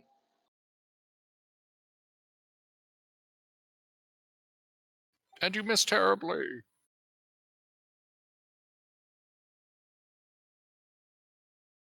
Two hits.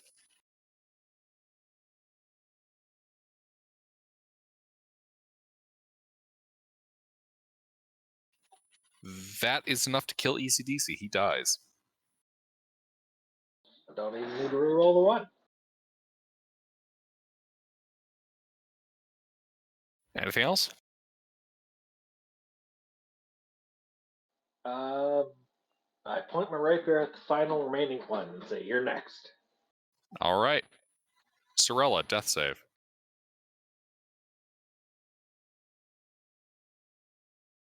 Sorella's stable. Roll a d4. You'll be up in 3 hours.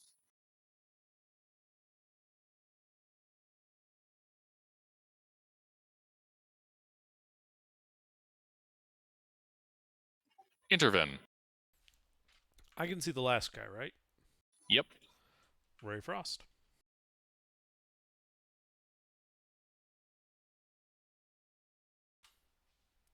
Eight cold damage, minus 10 movement speed. What's my range to him?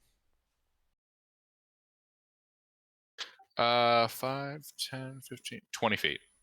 I'd like to back up 20 feet. All right, you back up 20 feet. That's it. All right.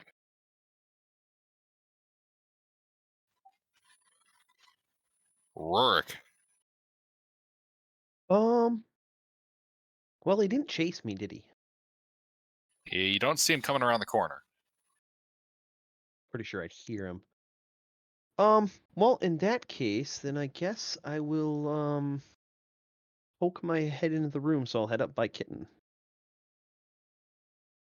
All right, 20 feet move expended. Yeah, you see ECDC's dead there, and you can see cars over in the doorway.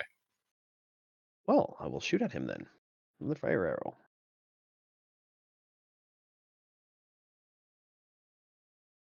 Miss. Miss. Bonus action, help Nash. All right. Shoot him in the Anything else? face. Or poke him in the face. Do something to him. He's really weak. Nope, that's it. All right, this guy's turn. Well, he can't reach Intervene, so he's going to walk up to Nash and try to pummel Nash to death, hopefully succeeding. 25 and a 19 against Nash. 25. 19 doesn't hit you. No? Are they immune to their own grease? Yes. Okay, just figured I'd ask.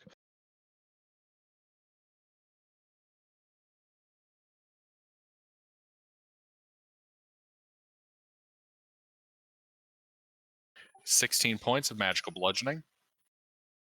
Okay.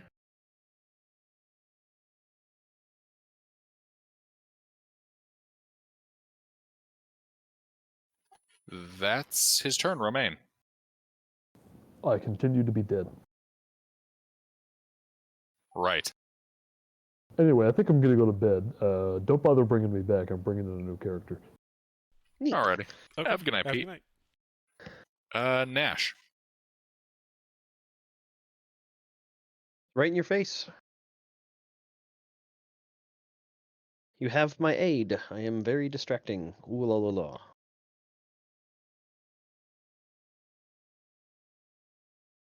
Nash.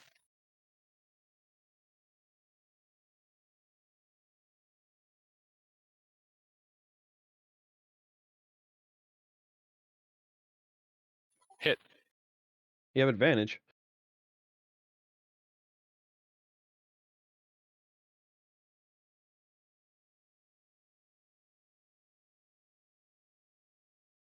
Alright, well, 20 still hits.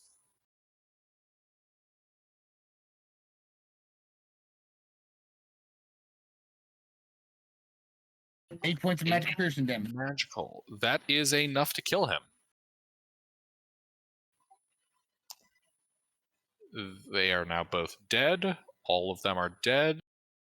And nobody is currently dying. You guys are out of an ish.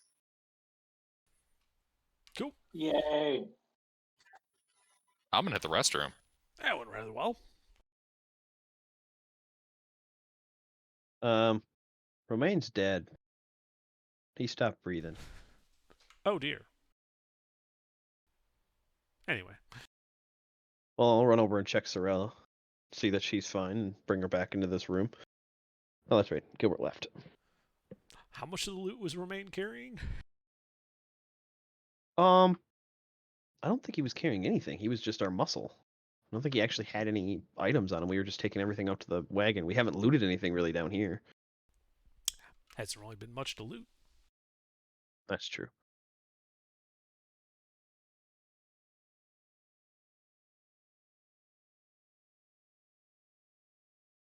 I was working on a hiding icon.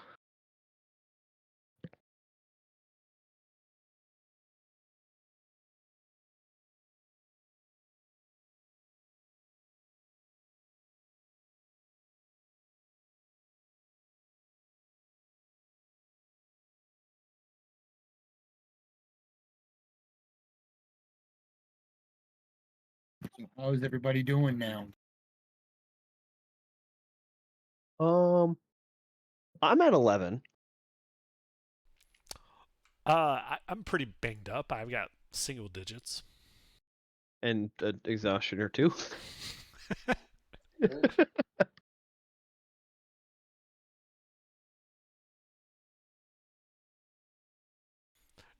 Yeah, so I'm thinking we should take a short rest here. After we loot the place. Yeah, loot the gym and then maybe even head out to the wagon. I'm back. Now we can just sit here. I don't see any reason to head out to the wagon. All right. Yeah, so I'm going to take a look around. See what's in this room. Check for hidden stuff. The usual. All right, give me an investigation check. I can help. Okay, that's with help. Yep. Maybe you help me? That's a lot of grease. There's a bunch of workout equipment all over this lab. I'd like to look closer at the A lab couple equipment. blasts of fire. It's kind of damaged in here. All right, well, I'm just going to sit down and start drinking a juice box. All right. Yeah, and I commented, but you weren't here, that I went and checked on Sorella to see if she was still alive because I left before the save happened, and then I pulled her back into this room. Man, how fucked up is the party right now? I'm at 11 HP. Got 5 and 2 levels of exhaustion. Barely injured. Nash, how about you? How you looking? Huh? How are you looking, HP wise? Very, very bad. I was raging, so I only took half damage of that, but you hit me an awful lot. He did. But that's kind of the point of the rage. I know. I couldn't make it through another round, I don't believe. Well, I might have. He was hitting me within the average of 8 to 12 each time. So, yeah.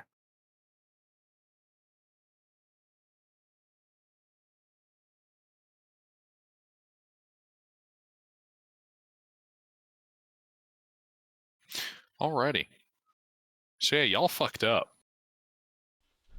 We're a little messed up. Like I said, I'm going to sit here and drink a juice box for an hour. So we're going to take a rest? Yeah, we're going to short rest in here. All right, that sounds like a plan.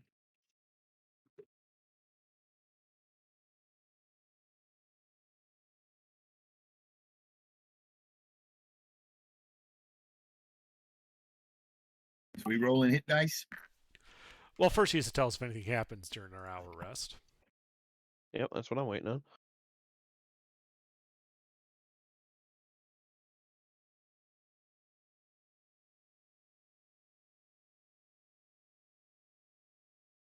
All right.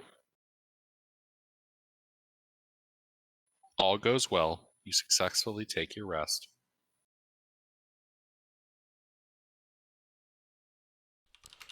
Anyone got anything special that happens on a short rest? Chef's dead. Or the chef ain't here. Damn. Well, I'm nearly back to full from that. Still down 9, but So one hit die at minimum roll gets me back to max.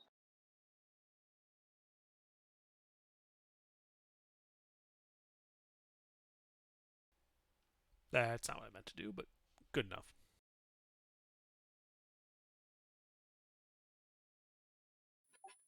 One hit die at a minimum roll gets you back to your max. A minimum roll for me is 10. Plus 5 for the modifier.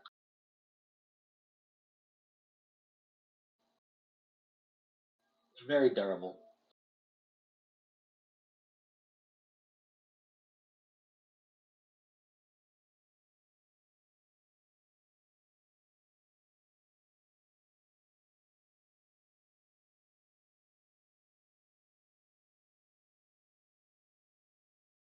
Alrighty. Yeah, hour goes by.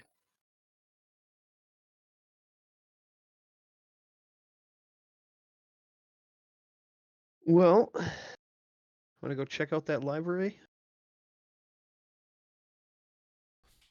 Yeah. Yes. Yes, I do. Is there any off switches written out in there? Probably have me take the lead since I don't have exhaustion. Even though I only have a +4, it's still probably better than flat rolling. Sure. All right.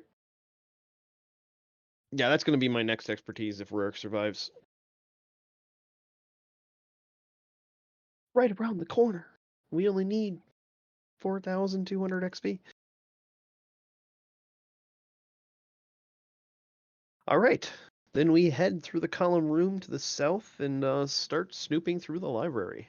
Or Scrollatorium or Wonder Emporium. Scriptorum. Yeah. The place with the chocolate river through the middle. Yeah, you head down there. There's still a couple of dead vampires spawn, Oh, some dead ghouls. can I yoink the fangs? Eh. Woohoo!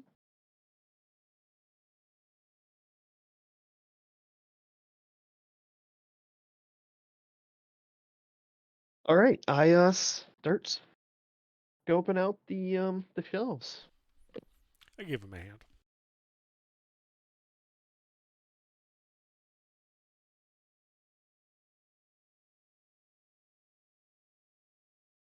Investigating the shelves, I roll a 20.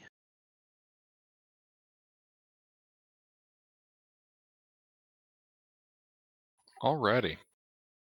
Yes, you find most of what's here is alchemical notes. A lot of what you'd expect, turning lead to gold type stuff, a little bit on botany and horticulture. And then a particularly extensive section on different types of the following: clay, iron, and the alchemical properties of various types of flesh, both humanoid and more exotic. All right, so while we're looking around these shelves, how recent does this place look like it's been visited? This scriptorium. Very recently. So not too dusty. Oh no, Shelves are it's very dusty, but it also looks like people have visited recently. okay. What spots are the least dustiest? Least dustiest? Yes, the most. There is an empty section of shelving. Okay. Well, on the shelves that have stuff on them, are there any documents that have been removed and replaced? Like dust would be disturbed in those areas and not elsewhere. Yes, many of them look like they've been sifted through. Any of them more than others? Not particularly, no. Okay.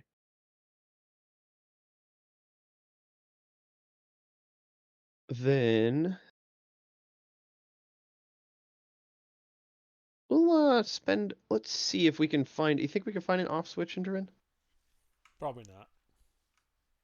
I mean, we should still look, but I doubt we'll find one. Yeah. All right. Yeah. We'll look through the documents about the alchemicals, specifically about the flesh, and the golems seem to be all flesh, right?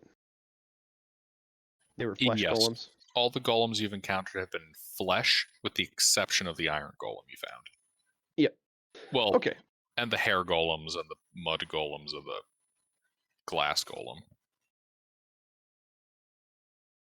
Okay. Then yeah, the ones that we've been fighting anyway. All right. Well then yeah, I'll look through the flesh golem documentation, or the flesh alchemical documentation, and see if there might be an off switch. A way to deactivate them so that we don't have to fight them. Oh, it doesn't have anything like that. No, this is all like dry documents about, took meat from such and such creature exposed to such and such substance, received such and such effect. Okay. So this is Like- more of a encyclopedia style. This is not yeah. scientifical research. Oh no, it is. Well, scientific research is not anything close to this. Well, the But scientific you know what I method mean. This of is these more because- of a yeah, emporium of information about testing and not anything really dealing with the building of golems. If that makes sense. exactly. Yeah, Okay, this is yeah. this is not a technical manual or Yep, anything. yep. We're on the same page. Yeah. Okay. All right. Well, Intervin, anything of interest to you worth taking? So it's all notes on just golem construction? No. No. Material. Just the material for creating golems. They're researching the different types of material they can use. That's what this documentation is. Seeing the properties of each type of material essentially is all this. This is what we're reading so far. Yeah, not like- really. yeah. I mean, it might be valuable. We should probably take all of it. Well, how many scrolls are here that are like the capital letter scrolls, not all of the side note scrolls, if that makes sense. I mean, things that I've named. Yeah, like bold font. None of them bear specific names. Well, These, okay, not like named. I mean, like, so you have your encyclopedia. I'm looking for the big entries, not the index. Yeah, there are no big entries. This is literally like someone's shorthand.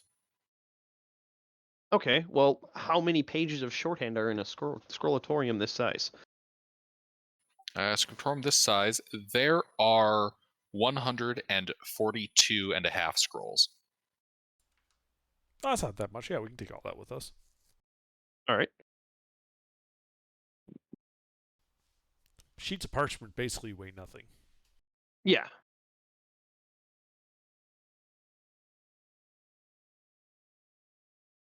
All right. I will pull out 2 sacks and load them up.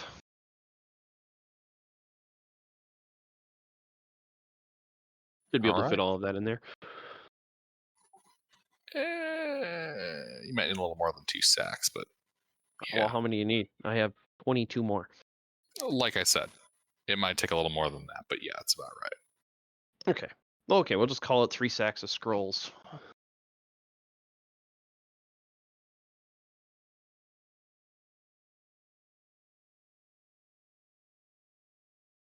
I forgot one other detail. You also see at the far easternmost wall another tapestry. Go figure. This one depicting the god king Akhed-Ur kind of looming over a humanoid silhouette. His arms kind of held over it as if he were marionetting a puppet. All right. Remind me to add that I gotta go untangle my dog, but I'll be right back. We take the tapestry down and loot it. Nah, my tapestry.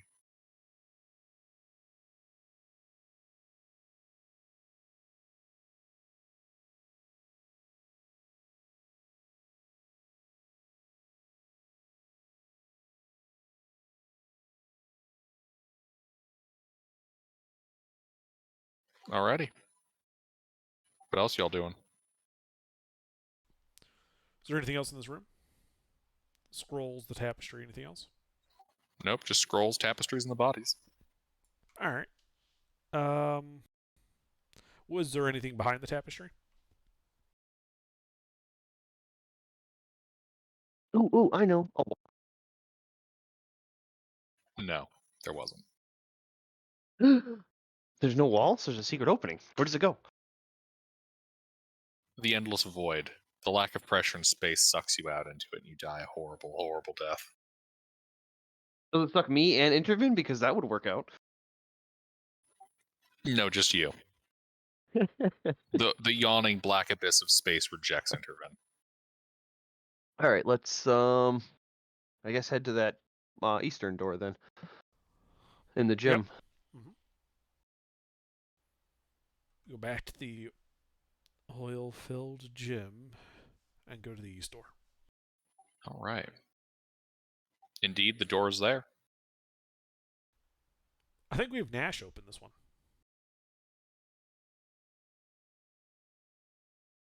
Nash, you've been promoted to doorman.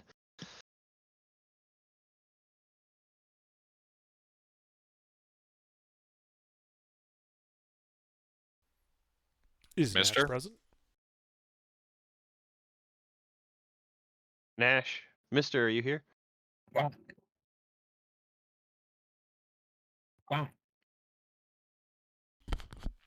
Wow. We were asking if you could take point and open the door. Of course. Great. We do so.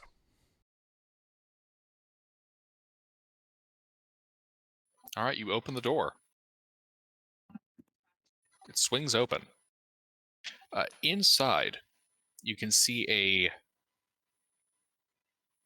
40-foot long corridor with a couple of shelves, like they're for storing supplies, and four four iron doors. This appears to be some kind of cells. Well, Are the cells occupied? You can't see. The doors are closed. Oh, there a there's keyhole? no screaming or moaning coming from any of them. Not that you hear. Okay. keyholes? Do they? Yeah, like do they have holes, like either keyholes or like the little slidey latch thing, or flaps for food? Slidey latch. There is also a flap. Well, I'll go one, just from the door we came in, one by one, and open the food flap and look in.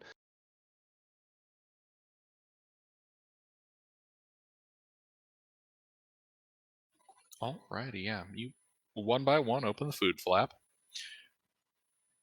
You see that well, they all have cot, a small desk, and a chamber pot. They are empty. Okay. Well, I'll give him a quick once over, see if there's any hidden stuff. Yeah, I'll give them a hand.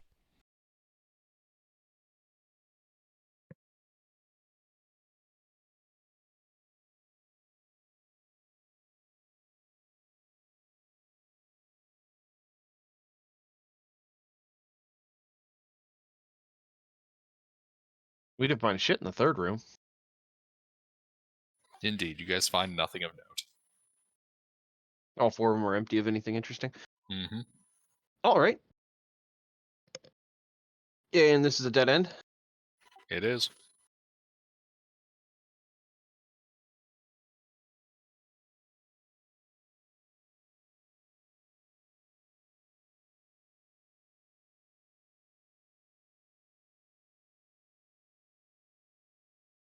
You posted the global map, didn't you? Yeah, you did.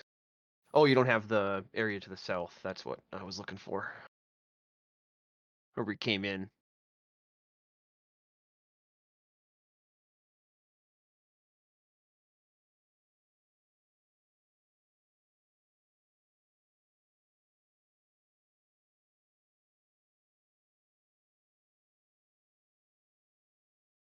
Well, I think we're gonna have to go back to the hot tub. What do you mean? There's stuff across the hall to the west from the gym. Oh yeah, that's right. Yeah. Let's go that way. Sorry, I forgot about that area. Yeah, so we go over there. All right, you guys step over that way. You can see that inside is a 30-foot by 40-foot room, lit by braziers glowing with a emerald green light. You can see the wall is lined with a series of shields, each bearing a coat of arms, next to sealed bronze doors. Feel the how. As in they are closed. Oh, And when you say doors, how many doors? 5. how many shields?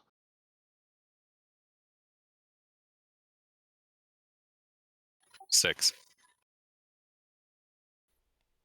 I do a Each detect magic shield. ritual. Each shield is by a door. No. Oh. Give me 1 second. I have to Uh-huh. You No know. worries. Update the map. reveal the map. What were you saying, Under? I started detect magic ritual. Alrighty, yeah. 10 minutes pass. Yes. The braziers have magical flame in them. And this entire area is infused with magic. It seems like the stone itself is warded.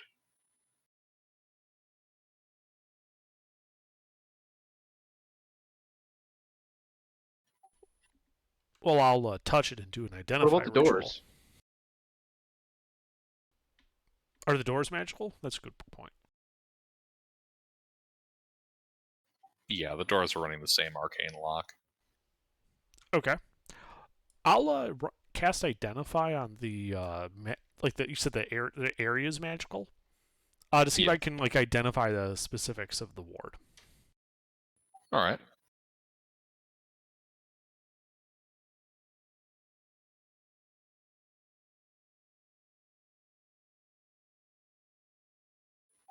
So, this area appears to be dimensionally locked and under the effect of several hallow effects.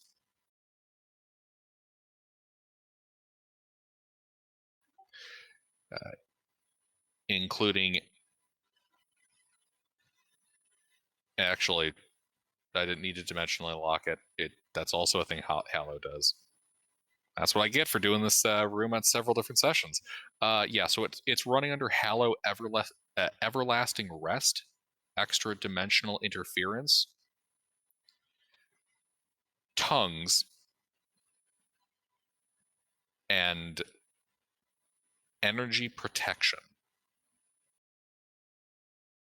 What does tongues do?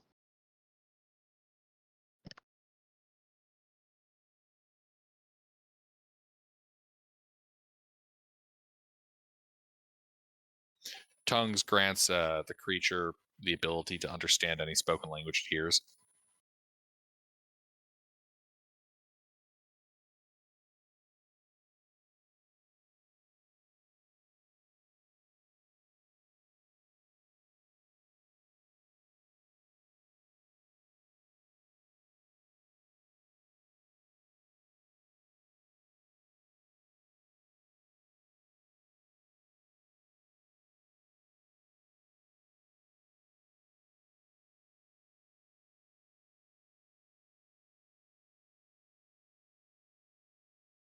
Hello? I hear you. I'm just absorbing what you told us. You told us a lot. Ah, okay. I was having a cigarette. I was absorbing some death. Yeah, so I'm thinking we just start with the top door and make our way counterclockwise. All right. Were the shields pinging with magic at all?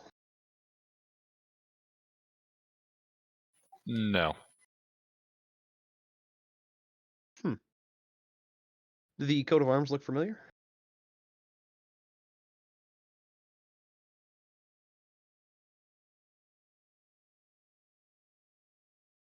They would not look familiar to you. Okay. All right. Starting at the top, going anti-clockwise. Door number 1. Investigating.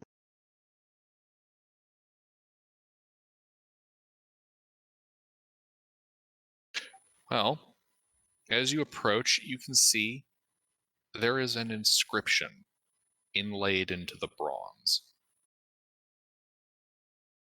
It really reads, "Here lies Torpel Nar."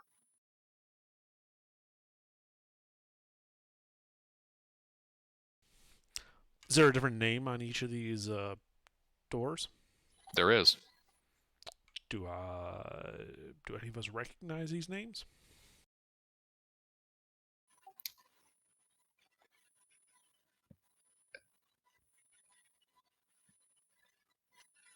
Possibly. Intervent, how old are you? And how long have you been in this region? I'm 378, and I've probably been in this region 50 years. Okay. In Well, that if we case, see it, you are the only one who has even the barest possibility of this being possible. Roll me a history check at disadvantage. Ha! Joke's on you, I'm already at disadvantage.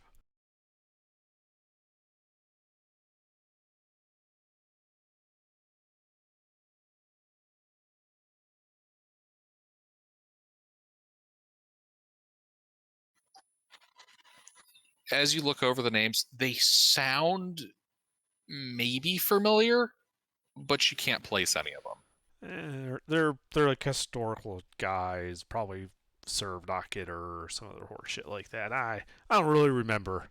I'm kind of tired.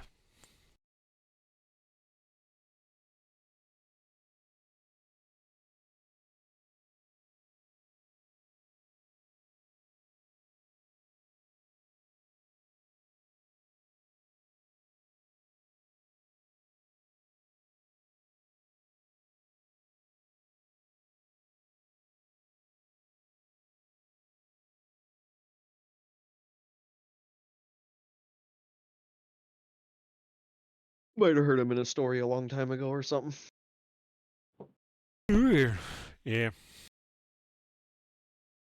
All right. Um. Well, do I find anything else about the door with a 16? No, just that they are locked. Give me 1 second here. Yep. I'm assuming you're typing up all the names.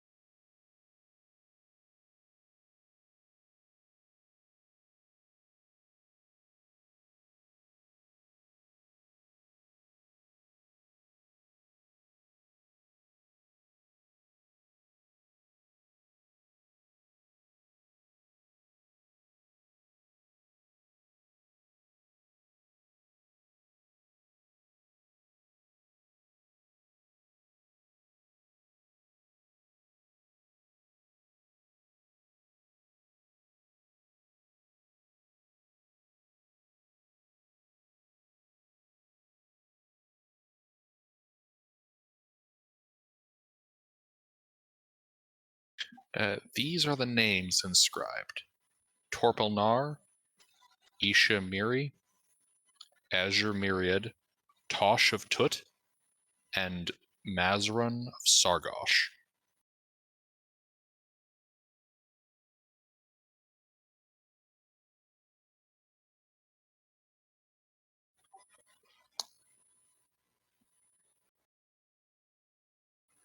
That is what's inscribed on each door.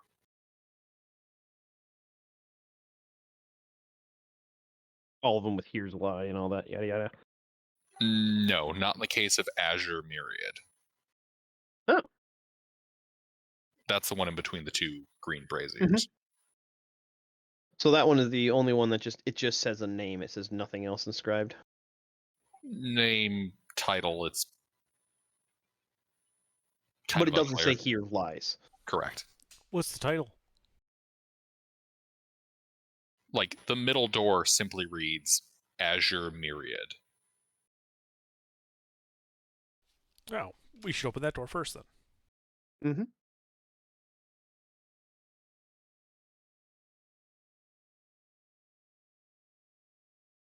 I suppose we haven't had a long rest, have we? Nope. But feel free to kick in the door.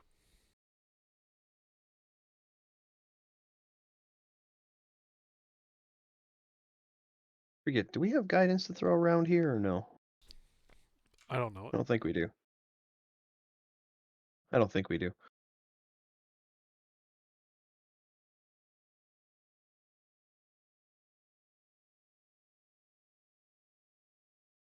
All right.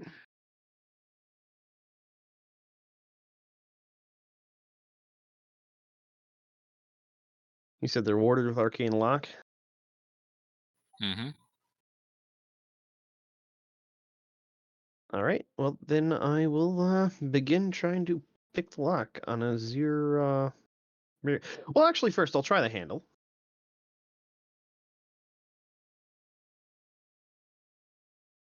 Of the middle one. Azure Myriad. Yep, you try to open the door. It is definitely closed, locked, Okay. sealed. I mean, arcane lock only works if you lock the door, right? No, So it actually, could as be soon as the there. door closes, you can even use it to lock a door that doesn't have a lock. Oh, interesting. Well, attempt number 1. Fails.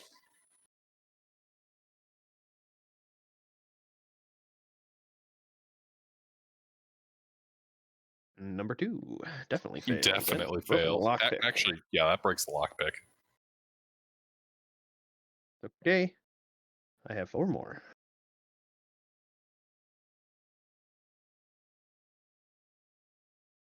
Nope. Fails. That lockpick also breaks. 3 more. 2 more. That one breaks.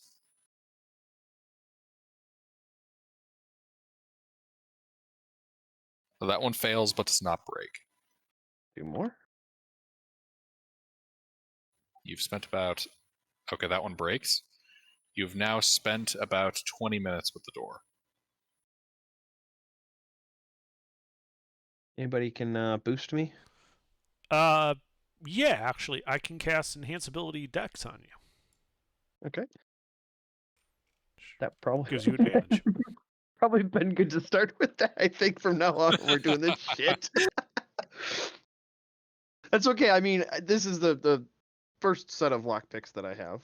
I have 2 sets of thieves' tools, so I'm just gonna mark one set as broken probably after this. Oh, well, that probably opens it. That does not open it. Ooh. All right. After spending this much time, do I think it's possible for me to pick this with arcane lock on it? It might be possible. It very well could be above your ability, though. It is definitely trying your skill. Okay. Can I make a check to determine whether or not I think I can pick this lock?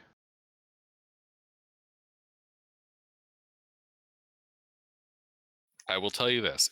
It is possible to succeed. That's all I was asking. Whether it's, I might need a nat 20, but I can, like, Rurik is sure he can pick it. That's what I was asking. You just told me both when you answered the first time. You said yes, but also no. Because I'm not going to waste time on something that I cannot pick, if it makes sense. Makes sense.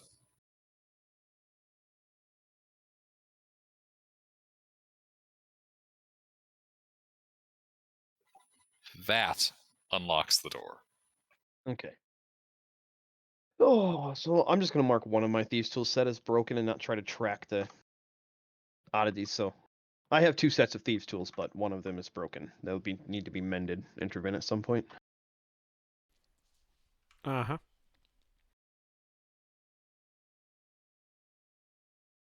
Actually, you want to put that in your inventory? Broken thieves' tools? That way you remember? Sure. Okay. I mean, it's only a pound, so I think you can manage, right? All right, the door is unlocked. Well, I All will right, open Nash. it. Or Oh. Nash. Nash can Or open you it. can do it. I'm not doing it. What? There's a door. It is open the unlocked. door. We've unlocked it. You want me to open the door? Yes. I opened Yes, the please. door. You open the door. You hear the grinding of stone as it rises, actually lowers, my apologies, lowers into the floor. You see ahead of you a 10-foot platform that descends, landing. That's the word. A 10-foot landing that heads to a stairwell, heading 20 feet down into a large hexagonal room. It is well lit. Well, I guess I'll creep down there.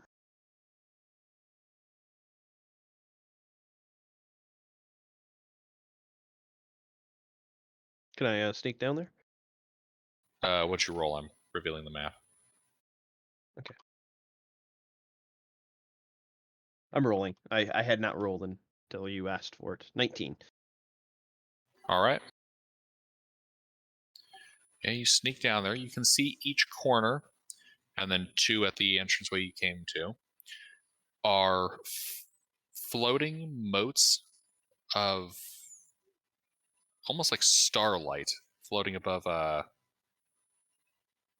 like thin candelabras. Look clear though of apostles, etc. You see no creatures in the room. The floor is made of a worked stone tile, and the center of which is a hexagon of stone that seems to be flowing and rippling like water, but not in motion. Just carved that way.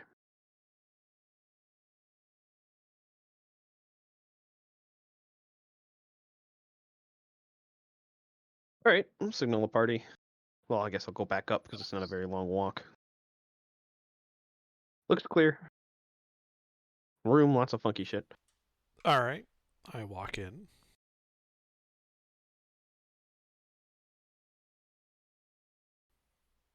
And do a detect magic ritual.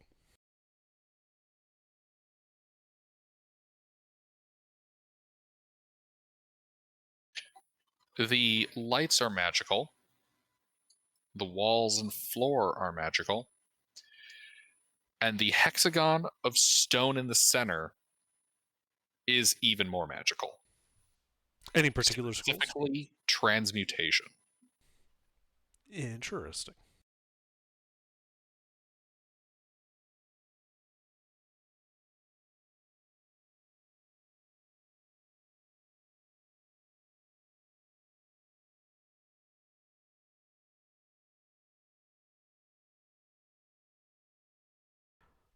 The floating moats. I'll walk up to one of them. Are they giving off any heat?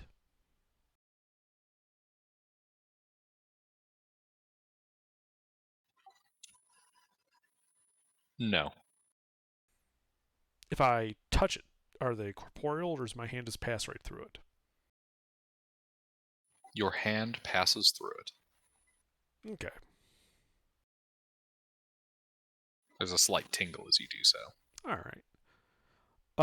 Yeah, with my hand like tingling a little bit then in that area, I'd like to do an identify ritual.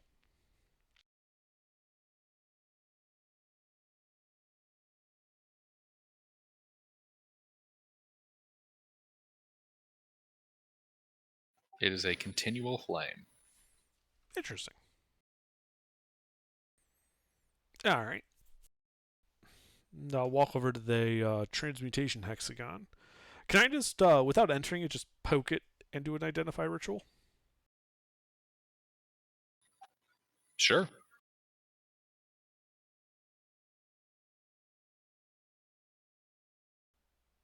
I do so. All right. No way this ends badly. Indeed.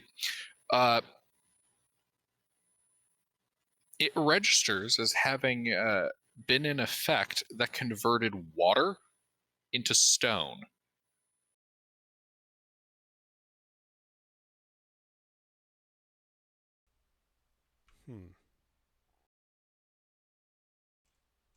Just water into stone? Just water into stone. Odd.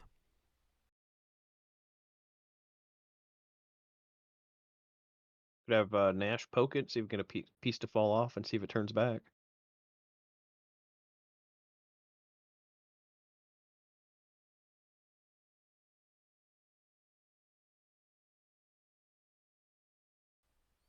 Is there a sarcophagus in this room or not?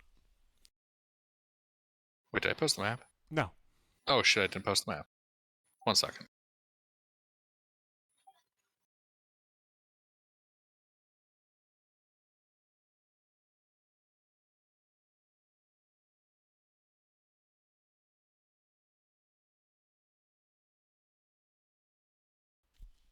Are those doors?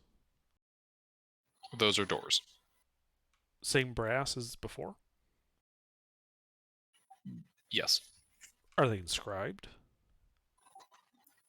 they are. With what?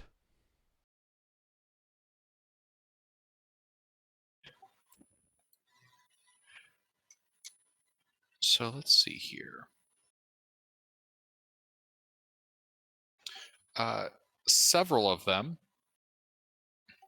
1, 2, 3, 4, 5 in total. Read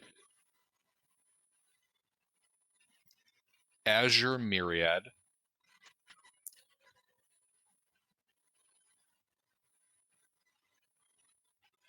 First century. That's not century. First centurion, second, third, fourth, and fifth.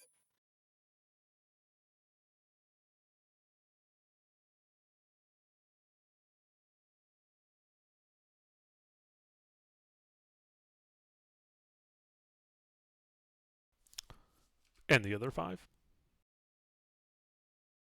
The other 5 contain more names.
The ones that are not named after with the centurion and the number, read those.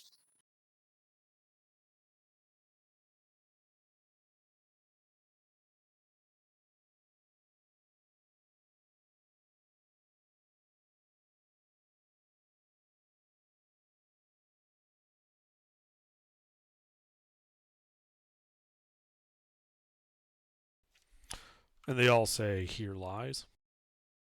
Yes.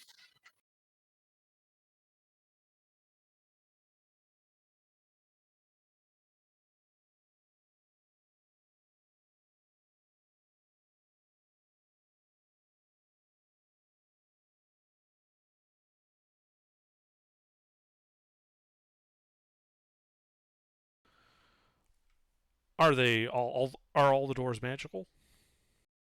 Yes. Arcane lock. Yes. Well, guys, do you want to start with pill? I mean, I guess doesn't seem like any of them are significant. And are the doors like? Are the doors identical, other than the Yeah. inscription? Yes. Actually, you know what? We should probably start with Zig. It's the shortest one. All right. It stands out because of that. The rest have all these pretentious titles and whatnot, and then there's just Zig.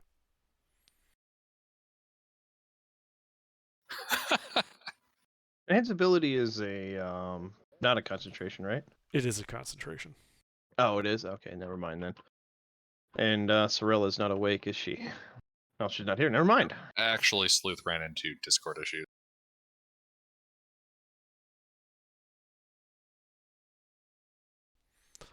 Yeah, it's hard to connect to Discord from a plane that you're flying. Ah, okay. Well, I was going to see if somebody could cast magic weapon on the lockpicks. Hey, Not how that works. I mean, technically, Nah, that's not how that's gonna work. Does Intervin know the spell mending? I can basically change out my cantrips when we take a long rest. yeah, I know. So right now, no, I don't.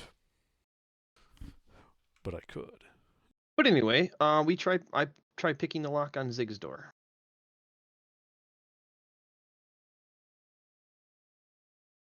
All right. Is that the check? Yeah. That passes. The door can now be opened.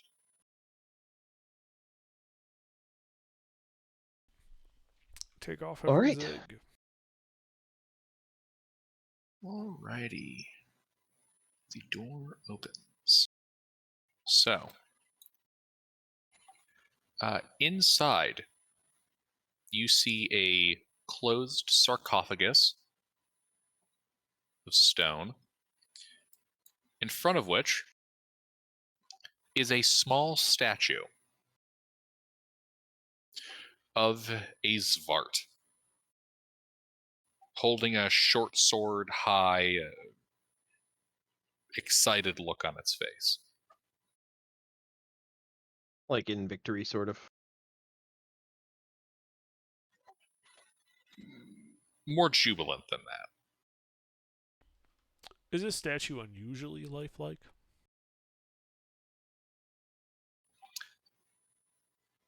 It is exceptionally well carved, but no, it is not uncannily lifelike. Although it does approach that.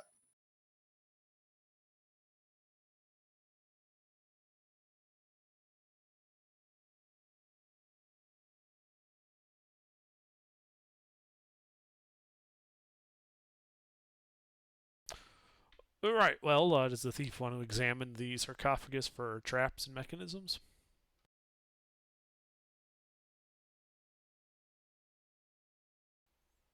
I'm looking at Rurik when I say that.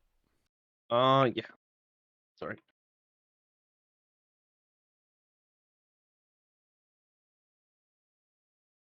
Well, with Interven's help, we do very well.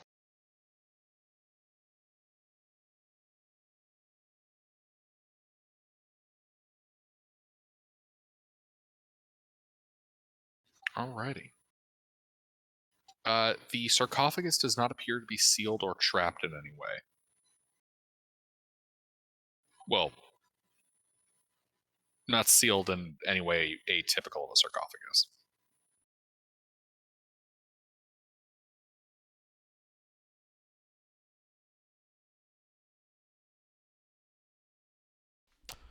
Well, do you want to open it? Yeah, I can pop it open.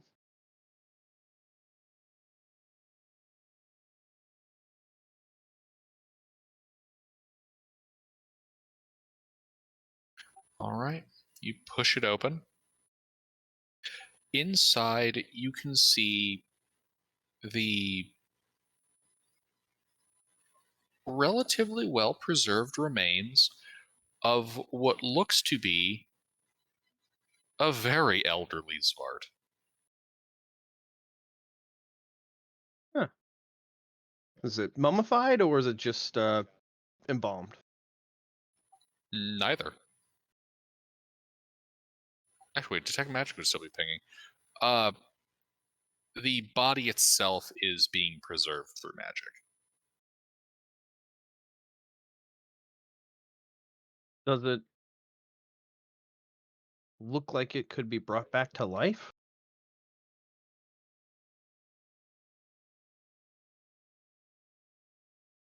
Yes.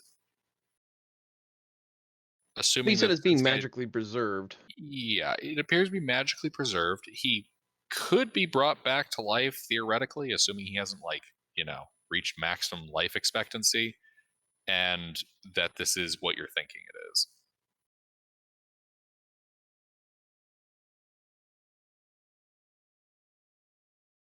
Gentle repose? But like a long-term version of it? That's what I was thinking when you said magically preserved. It does seem to be having that effect. Why would so these guys appear to be some sort of important figures for the God King's armies, at least from what we can tell, especially with this one holding a sword. So why would he preserve his generals?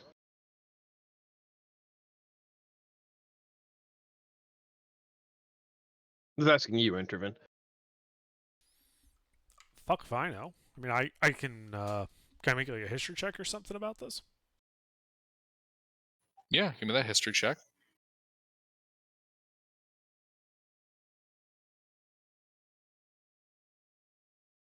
A little better that time.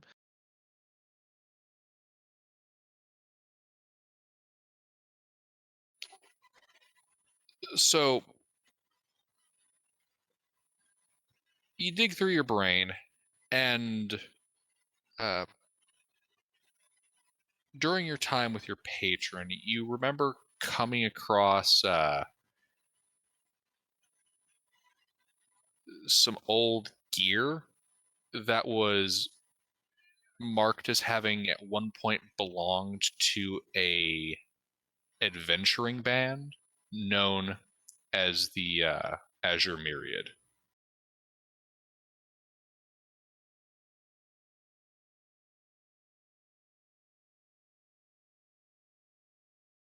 So this is the God King's adventuring crew. Yeah, like a personal squad of fixers or something. Yeah, essentially. Well, I guess we'll give the whole room a once over then, not just the sarcophagus. Sure, I can give you a hand. Is the Zvart carrying anything valuable?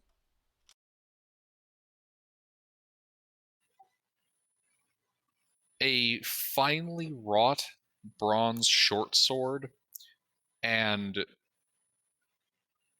some high quality padded armor. Nothing mechanically beneficial, simply very well made.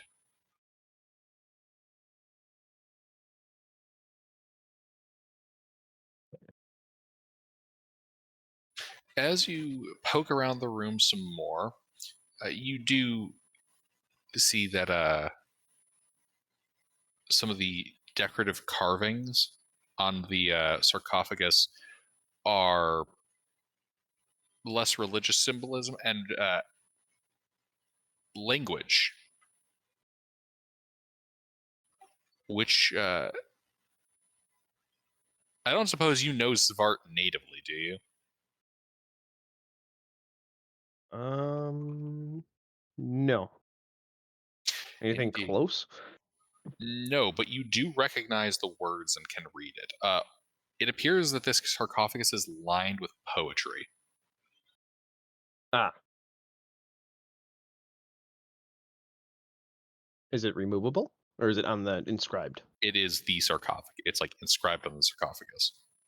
Ah, okay. Never mind then. Is it just kind of like a poem, like an epic poem detailing the guy's life, or is this like a metaphor for something else? Uh, there isn't a lot of consistency between the different poems you're finding inscribed on the sarcophagus, but they all describe more mundane things.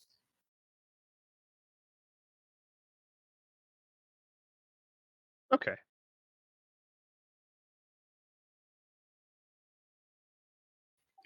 Stuff like a afternoon during a harvest, uh, thunderstorm over the grasslands to the northeast of Urkaresh, that type of stuff. Okay. Simple country beer, that all that kind of good stuff.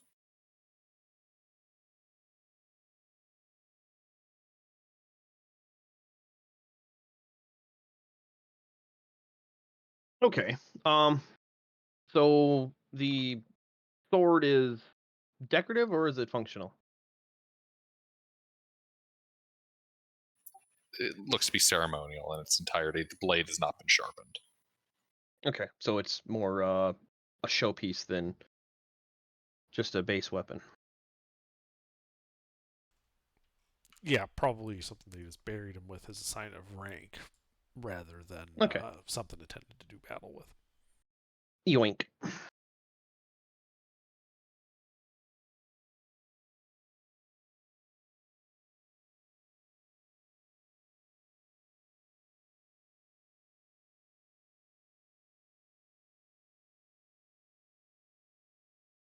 Okay. All right. So yeah, we go back. It's the magic hexagon in the center of the room is kind of tickling me. You said it turns water to stone according to identify. It is under the effect of water to stone.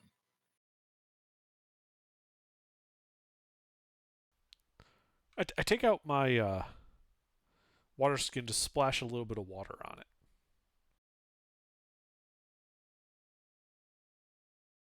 The water flows across the surface of the stone. Well, that didn't seem very effective. What, the It water didn't make turn it to stone? save?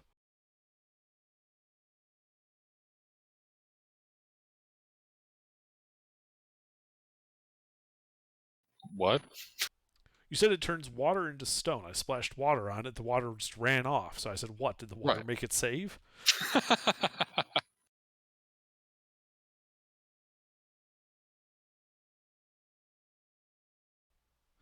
Hey, how moist looking was that Zvart body? Looking. Not particularly.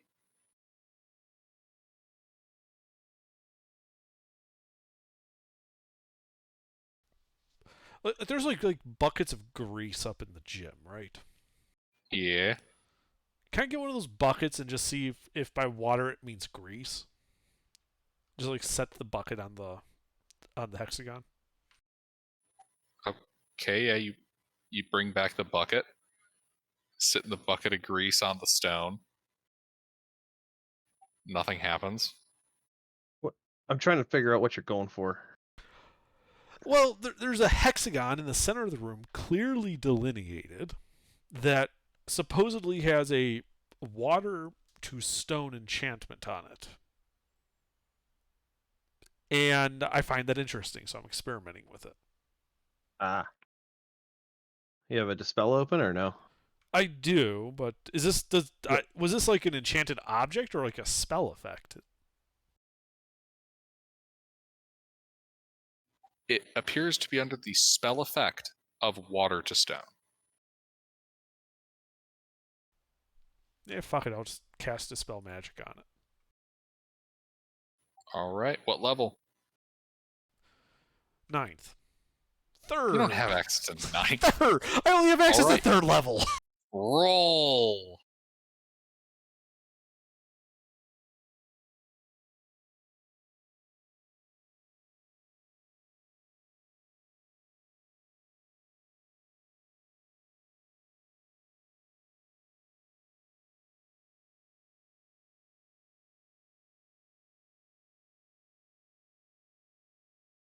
All right, your dispel magic washes over the stone, and for a second you see it like it's buckling and changing and back into water, but it fails and does not change. Did we see anything through it when it was, shimmering to water for a second? Is there anything underneath it? No, it was not a complete process. I am merely applying a flavor text Okay. that No, dispel I was magic. just wondering, is in that flavor if there's any point where it was glassy and we could see through it. No. Okay. Is the floor other than the hexagon magical? It is warded with magic, but that's more like the usual, magic infused stone you'd find in a dungeon. Right, the kind that stops me from just like pass walling the floor. Right. All right. Well, that was my only dispel magic for the day. Yeah, I didn't know if you wanted to burn it there or not. I mean, it seems like it could have worked, just didn't.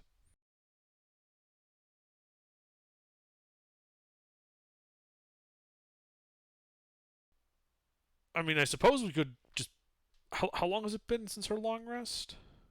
It's been like what? Probably nearing 5-6 hours. Given all the short rests we've taken. The time Yeah. I for think we're picking nearing. locks and doing rituals. Yeah, it's approaching that point. You probably got about another hour or two before long rest time. Well, I mean, seems like a relatively decent spot to set up a camp. Close the door and. I can do a tiny hut ritual. Okay, yeah, there's enough room in here.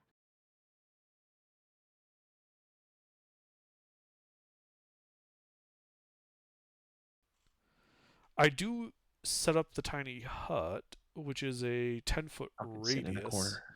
so that the hexagon, the center hexagon, is not inside the hut.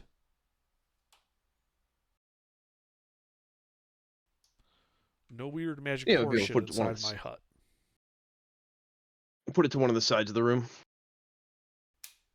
Yeah, like one of the sides of the room, like blocking like the door for Zig. Right.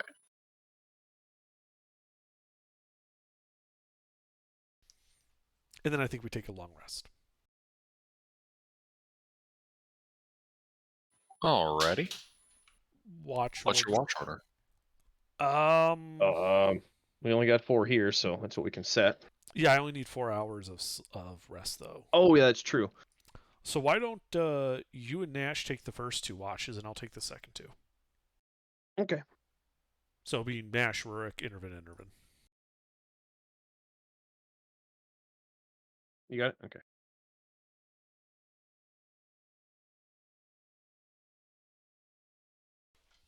I got lazy with the typing.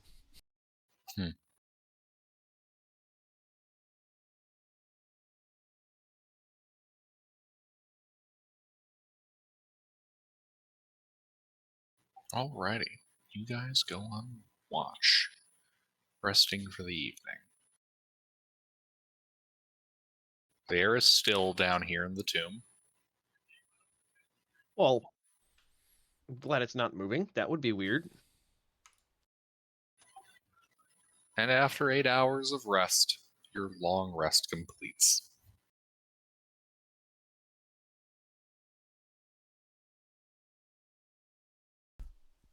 Okay, great.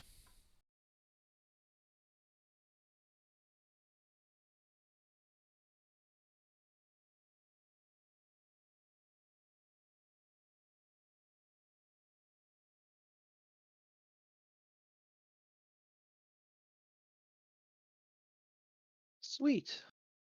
I get my HP back and some of my hit die.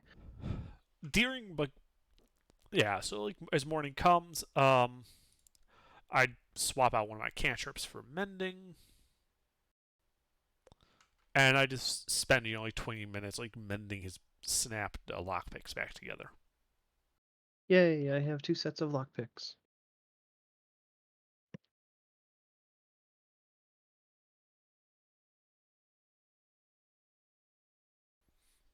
And then I also do a water breathing ritual on everyone.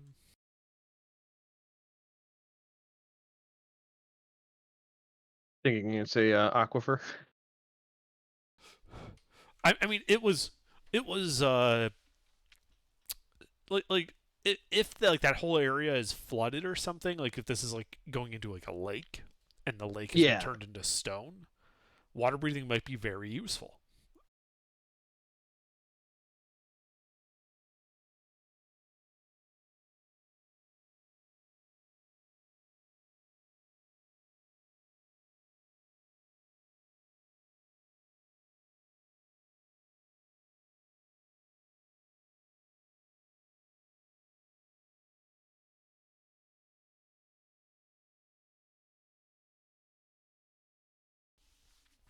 Right. And then we got this hexagon out here.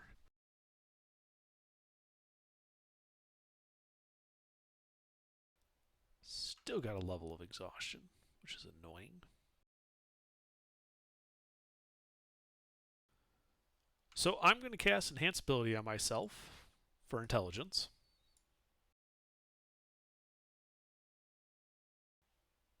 And then I'm going to attempt to dispel the hexagon again. Roll.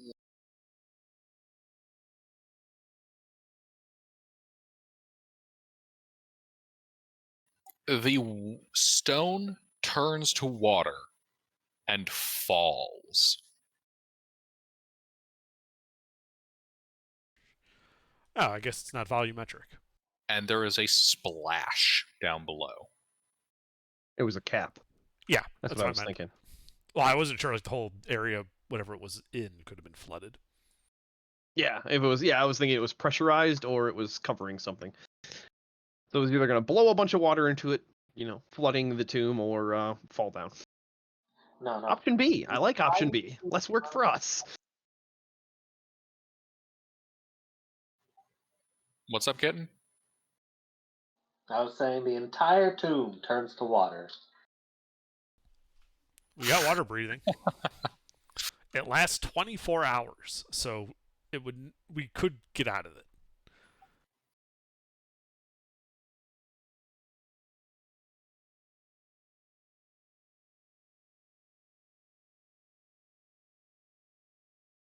Well, I look down. All right, you see down below about, let's see here, 10, 20, 30, about 60 feet down, another hexagonal room, the center of which is a 2-stage hexagonal pit now full of water, which is splashing about until it achieves equilibrium. Oh. Detect Well, magic ritual. is there anything of interest in the other hexagonal room? Well, as you peek down, as the detect magic goes off, yes.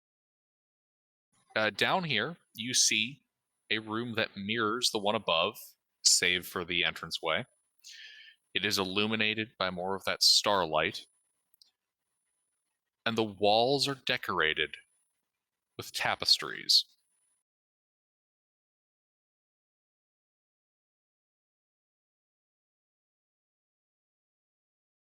Sorry, what is it? Stones? What?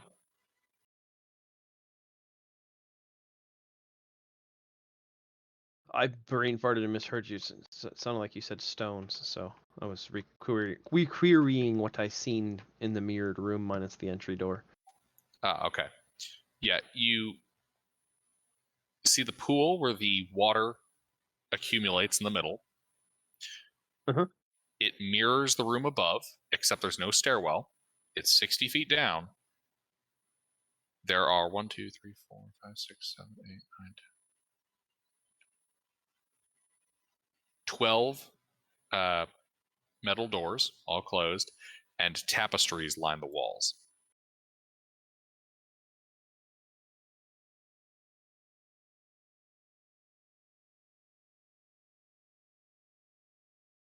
Oh, tapestries.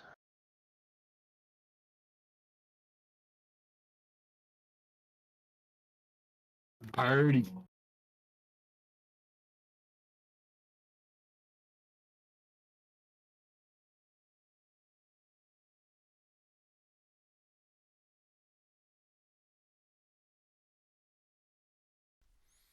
Does my detect magic ritual finish going off? Yes. Anything in there magical? It is outside of the area effect of your spell. It's 30-foot radius. It's 60 feet down. Oh shit. Okay. Well, we can like tie like a. We've got rope, right? Yeah, we have rope. How much We rope have do you rope. want? Well, I was thinking like we tie like a rope to, a sarcophagus up here and use that as a counterweight, and we rappel down into the hexagon room.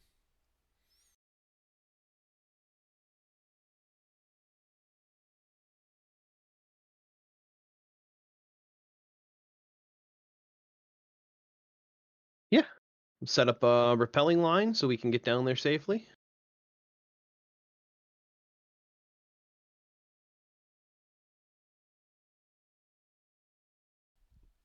And then I climb down there, um, keeping detect magic up so that if as the room enters my range, I see if I ping on anything.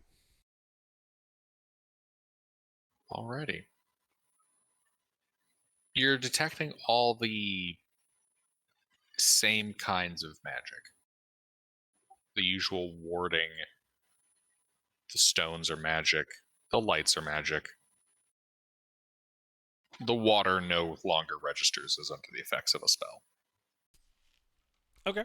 And yeah, but nothing unusual. So just the lights and the normal background type stuff.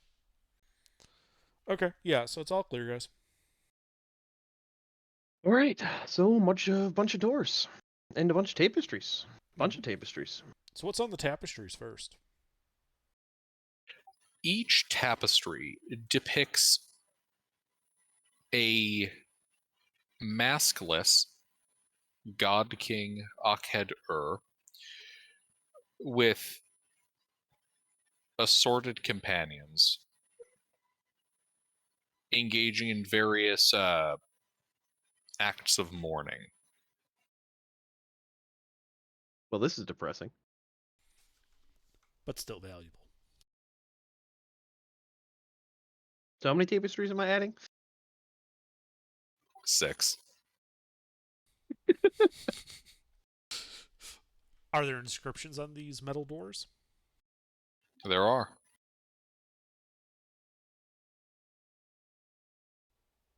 What did Well, they say? Yep.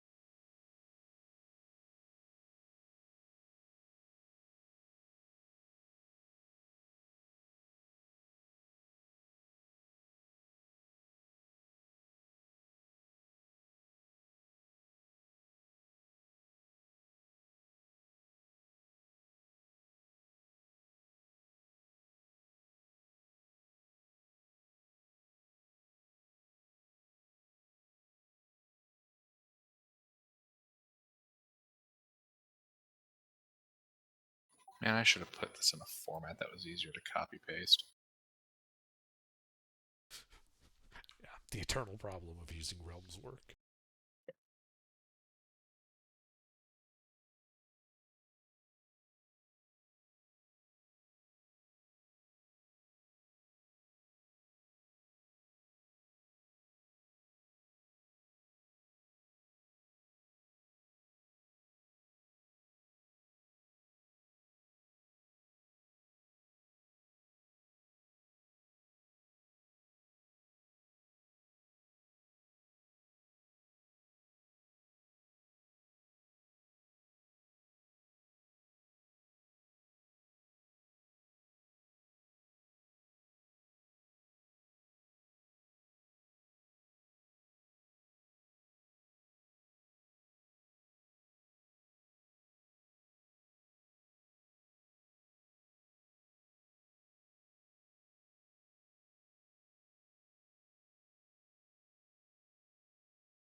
Each door named after a Ralph Stonedown, Marsh Cutter Jop, Torkid, Leaf Master Hap, Bin Yam,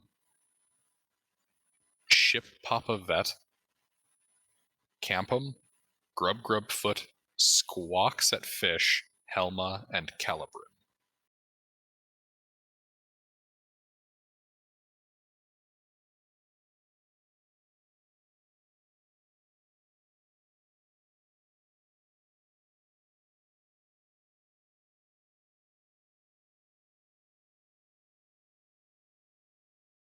What, Ruffles?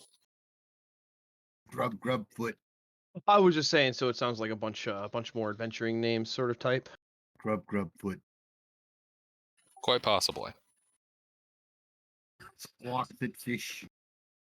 All right. Well, any of those stand out to you, Intervin? Yam is the shortest, if we're going to keep going that route. Well, in terms of titles,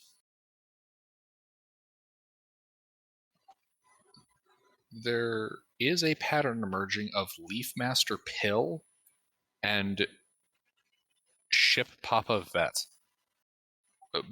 Both of those, along with Tall Papa, are all titles used for honored members of society way back down in the jungle around Urbeth.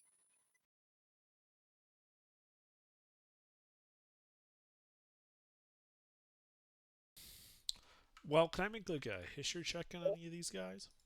Like, do I recognize any of them? Yeah, give me a history check.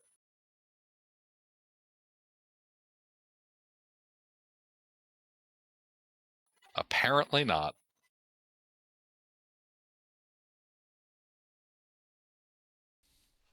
Well, sure. Let's open Leaf Master. This is the second Leaf Master we've come across in the dungeon.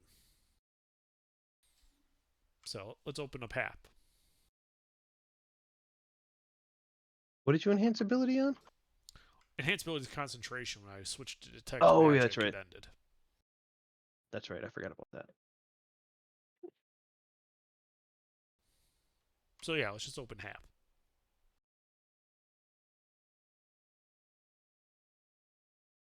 Who were we opening? Hap? Hap. Okay.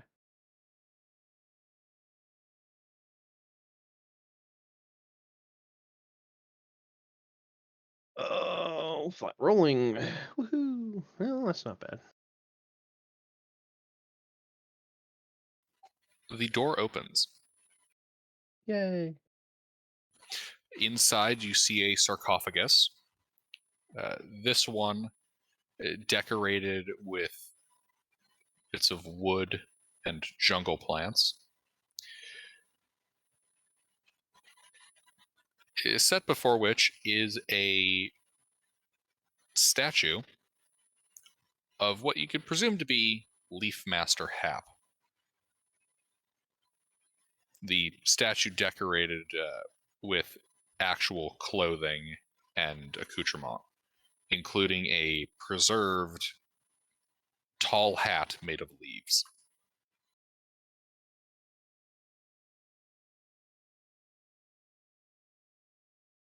Like a top hat with no brim. He's got a miter.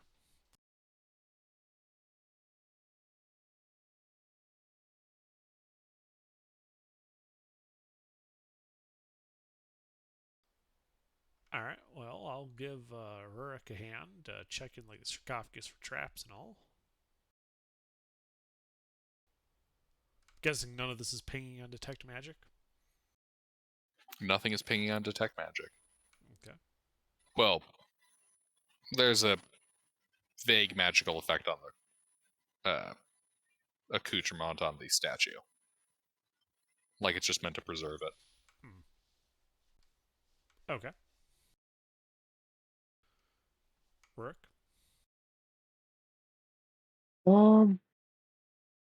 Sorry, I'm dozing out.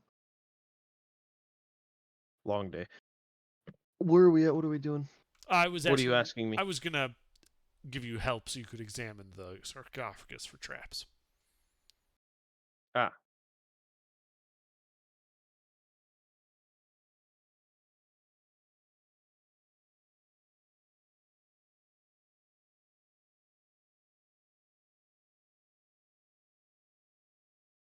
Okay. 1 second.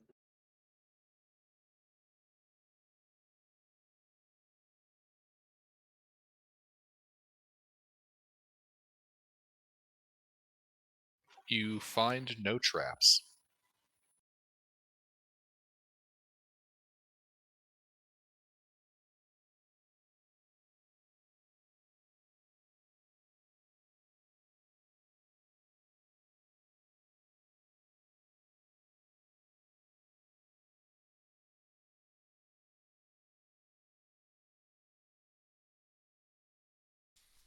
Well, Elric, do you want to open it?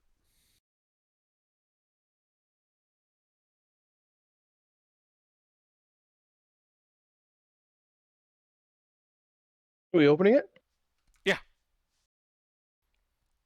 Go ahead. We open it. Alrighty. You open it. Inside, you see a preserved body matching that of the statue. This one, well, not embalmed, is stitched up and shows evidence of repair, as if this individual had. The body was made for a open casket funeral. Okay.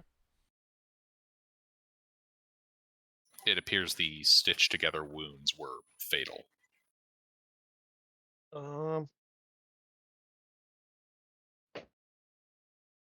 We'll give the body a once over.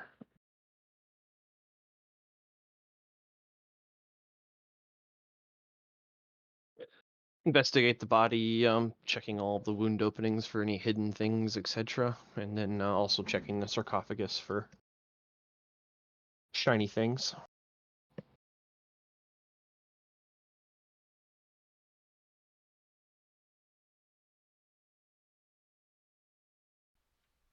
I'll help you with that. Yeah, Gilbert's typing, so I'm waiting for Oh. that. Oh, that's for something else. You're all good. Oh, okay. Yeah, so investigating the interiors of the sarcophagus and then the body as well. Alrighty.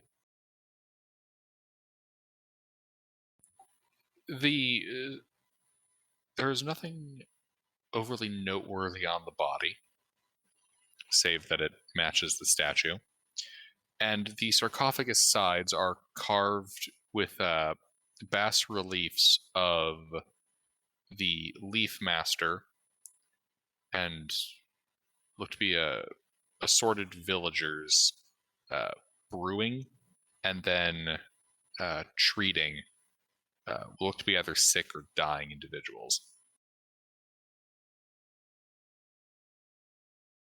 Okay. Well, I don't know the significance of all of these tombs and sarcophaguses. Why don't I just go around and open all of the doors? All right.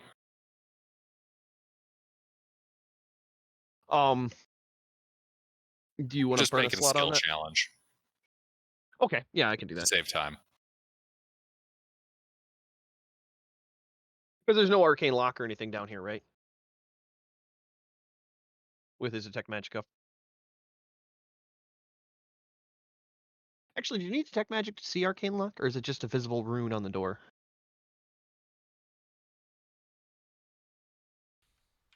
Depends. You can do it. It depends.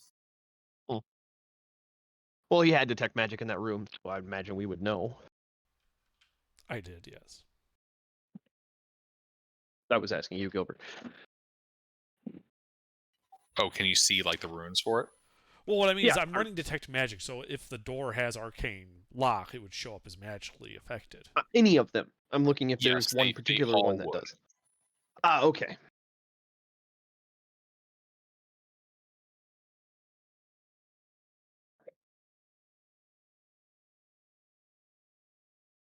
All right, I'll start with 3. Oof. Want me to roll some more? Yep, roll another.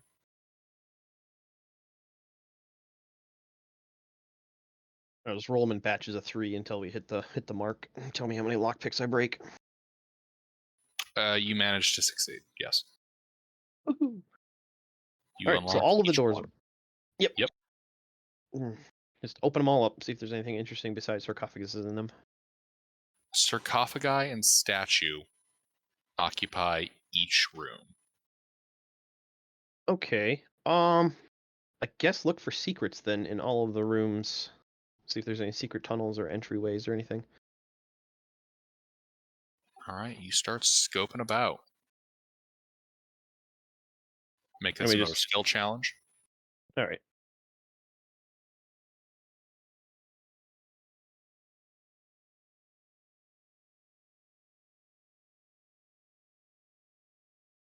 Oh, that was an okay group. Yeah, you poke around. So, each room, you find no secrets in any of these. Simply sarcophagi that seem to be decorated in a manner reflecting the individual buried within. You do find, however, in one of them,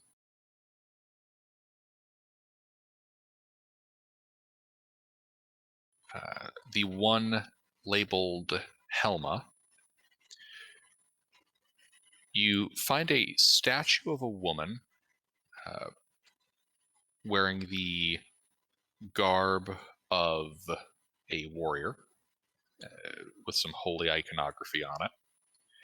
Mhm. And a plaque set at its feet. What's the plaque made out of? The plaque is made of adamantine, Oh, and it reads as follows.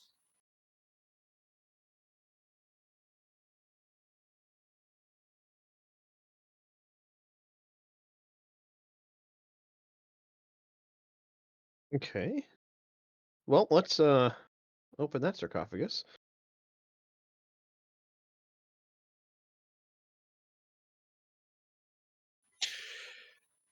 Inside of this sarcophagus is a block of adamantine, slightly larger than an ingot, carved with a single arcane rune. Intervin, Yes. this is pinging with magic. Ooh. Okay. Hey, that's magical. Be careful. Yep, I wasn't planning on touching it, especially since I seen arcane crap on it.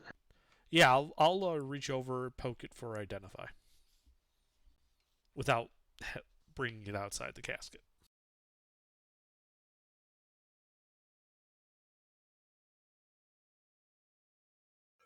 Alrighty. This pings. Oh, sorry, yeah, pings. You already fucking pinged it. One ping only. Yeah. This is a simple rune stone. It is designed, from what your identify is telling you, to be used as a kind of pass key to specific locks. Interesting. Sure. Well, I'll grab that then. Yep. I'll take the plaque.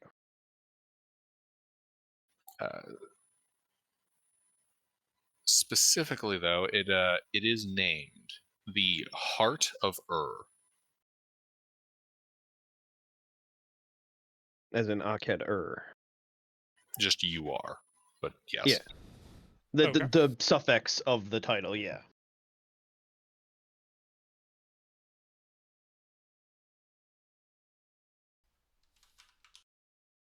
Very interesting. All right. Does anything happen when I pick it up and take it outside the casket? No. Okay.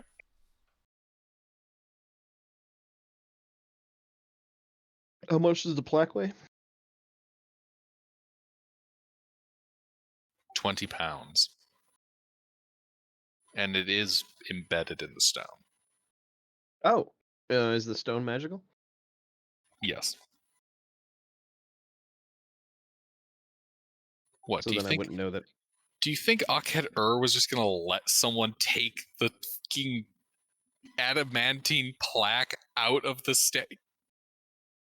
Hey, man. Yeah, fair enough. You just said it was a plaque. You never specified anything else about it. Fair enough. Yes, it is embedded in the stone. Okay. Well, I guess I'll poke and prod and see if I can get it free if Colonel Nash might want to help. Magical spear and all. I will tell you this with your skill set, because you have that stone cunning. It is embedded in the stone. You don't think you're going to be able to get it out without breaking the stone, and the stone is Yeah. infused with magic. Uh-huh. You don't Hence think me it's gonna inviting work. Colonel Nash to the party Yeah, with the it's not magical gonna spear. work. With the magical spear. Yeah, I'm telling you this now. It's not going to work. It is a time-saving statement. Well, I got time if you do. Rourke dies of old age, failing to pry the adamantine out of the statue. He Well, is the leaves, statue leaves to nailed his down? kin nothing. Is the statue nailed down? The statue is part of the floor. It's one continuous piece. It is. This wizard's had just about enough of your horse shit. More like the wizard put in a lot of effort when he made this place. Okay. Well, key to all his future endeavors. So, Mhm. well, when I unlock these doors, does the arcane lock go away, or does the door just unlock and the arcane lock's there if you close the door again? Run that by me again? So when I, picked the lock on those doors and unlocked them, they had arcane lock on them when I unlocked them. Does Mhm. that rune drop and go away, or does it still exist? Like if I was to close Oh, it one of these still doors, would it? exists. So it would relock the door with arcane lock if the door was closed. Correct. Well, we'll pick one of the less significant rooms that we don't need to go into and close the door and put the stone up against it and see what happens. The door unlocks. Aha! Well, Intervin, you have a magical anti-arcane lock thing. Yeah, for this dungeon at least. Yep. Works for me. Yeah, I just wanted to test the theory. Mhm. Okay, well, I got water breathing in a pool of water right here. Can I swim down and take a look-ski in it? Okay. Wait, how deep is it? Yeah, that's first thing I want. I got water breathing, so I don't really care. 5 feet at its deepest. Yeah, I'm just exploring nooks and crannies in it. Or lack thereof.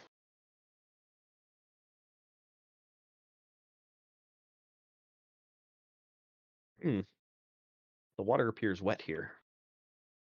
The water does appear wet, yes.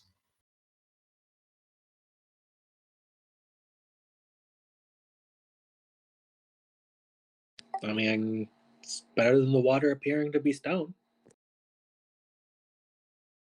We're below that now. Okay. Well, on this descent, is there anything on the tunnel or the walls, I guess? No. Okay. Well, you said there's a third floor, which I assume is below the second floor, and I'm looking for a way to get to it from here. That's why I Okay. asked. I gotcha. Yeah, like is there, like a pathway or something that leads off one of the sides that might have not been noticeable from above as we were descending, but climbing back up it might have stood out more.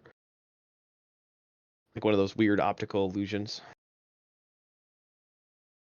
Yeah, I gotcha. Okay. Well, is there anything else we can really do down here, Intermin? I mean, are any like as we open up all the we could open up all the sarcophagi and see if there's anything in here. Yeah, Other anything than that's this. shiny and not nailed down to magical stone. With more magical stone nailed down on top of it. Because Gilbert really doesn't want us to take anything. That is not why. I know.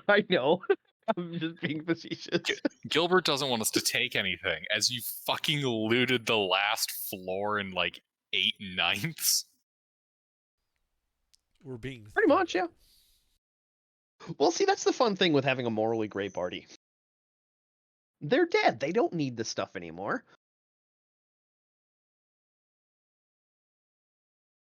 So yeah, we'll pop open all the sarcophagus, do an investigation. You want me to just do another skill group? Checking out the interiors of all the sarcophagus. Do you want me to make just a skill challenge for opening all of the sarcophagus and checking inside of all of them? Because we've only looked in the rooms. We haven't opened all of the sarcophagus. We've only opened 2 specifically. Yeah, Okay. by all means, you're able to. Oh, well, don't find anything particularly interesting, I'm assuming. Indeed, you find nothing of particular note, merely that all the bodies inside are very well preserved by magic, and that they match the statues that stand before each of them. Any other weapons and stuff? Obvious things. Of stuff that you appraise as being, actually worth anything, you find, I'm just going to give you a gold amount.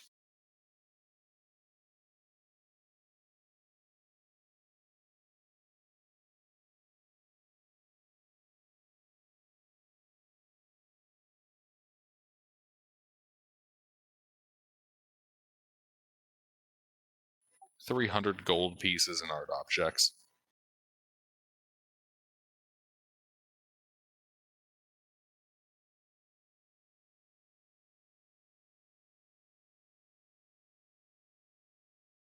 Neat. Ceremonial weapons, jewelry, etc. All right. You want me to just include the short sword that we have too in that? That way I don't have to track that separate. Or is that special? That's part of it. Okay. All right. Well, then I think back up the rope. Yep, back up the rope to the first hexagon room. We do a rinse and repeat up there. Yeah. Actually, I don't need to pick the locks anymore. Mm-hmm. Yep. All right. So double investigation, one for the rooms, one for the sarcophagus. At this point, it's effectively trivial. Yeah, you poke around, find some more loot.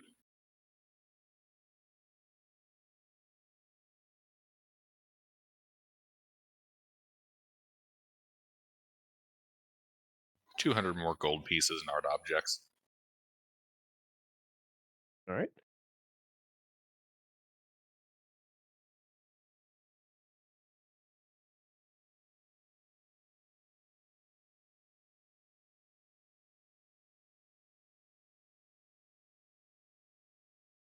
Then, and we got the 6 sad tapestries from this room.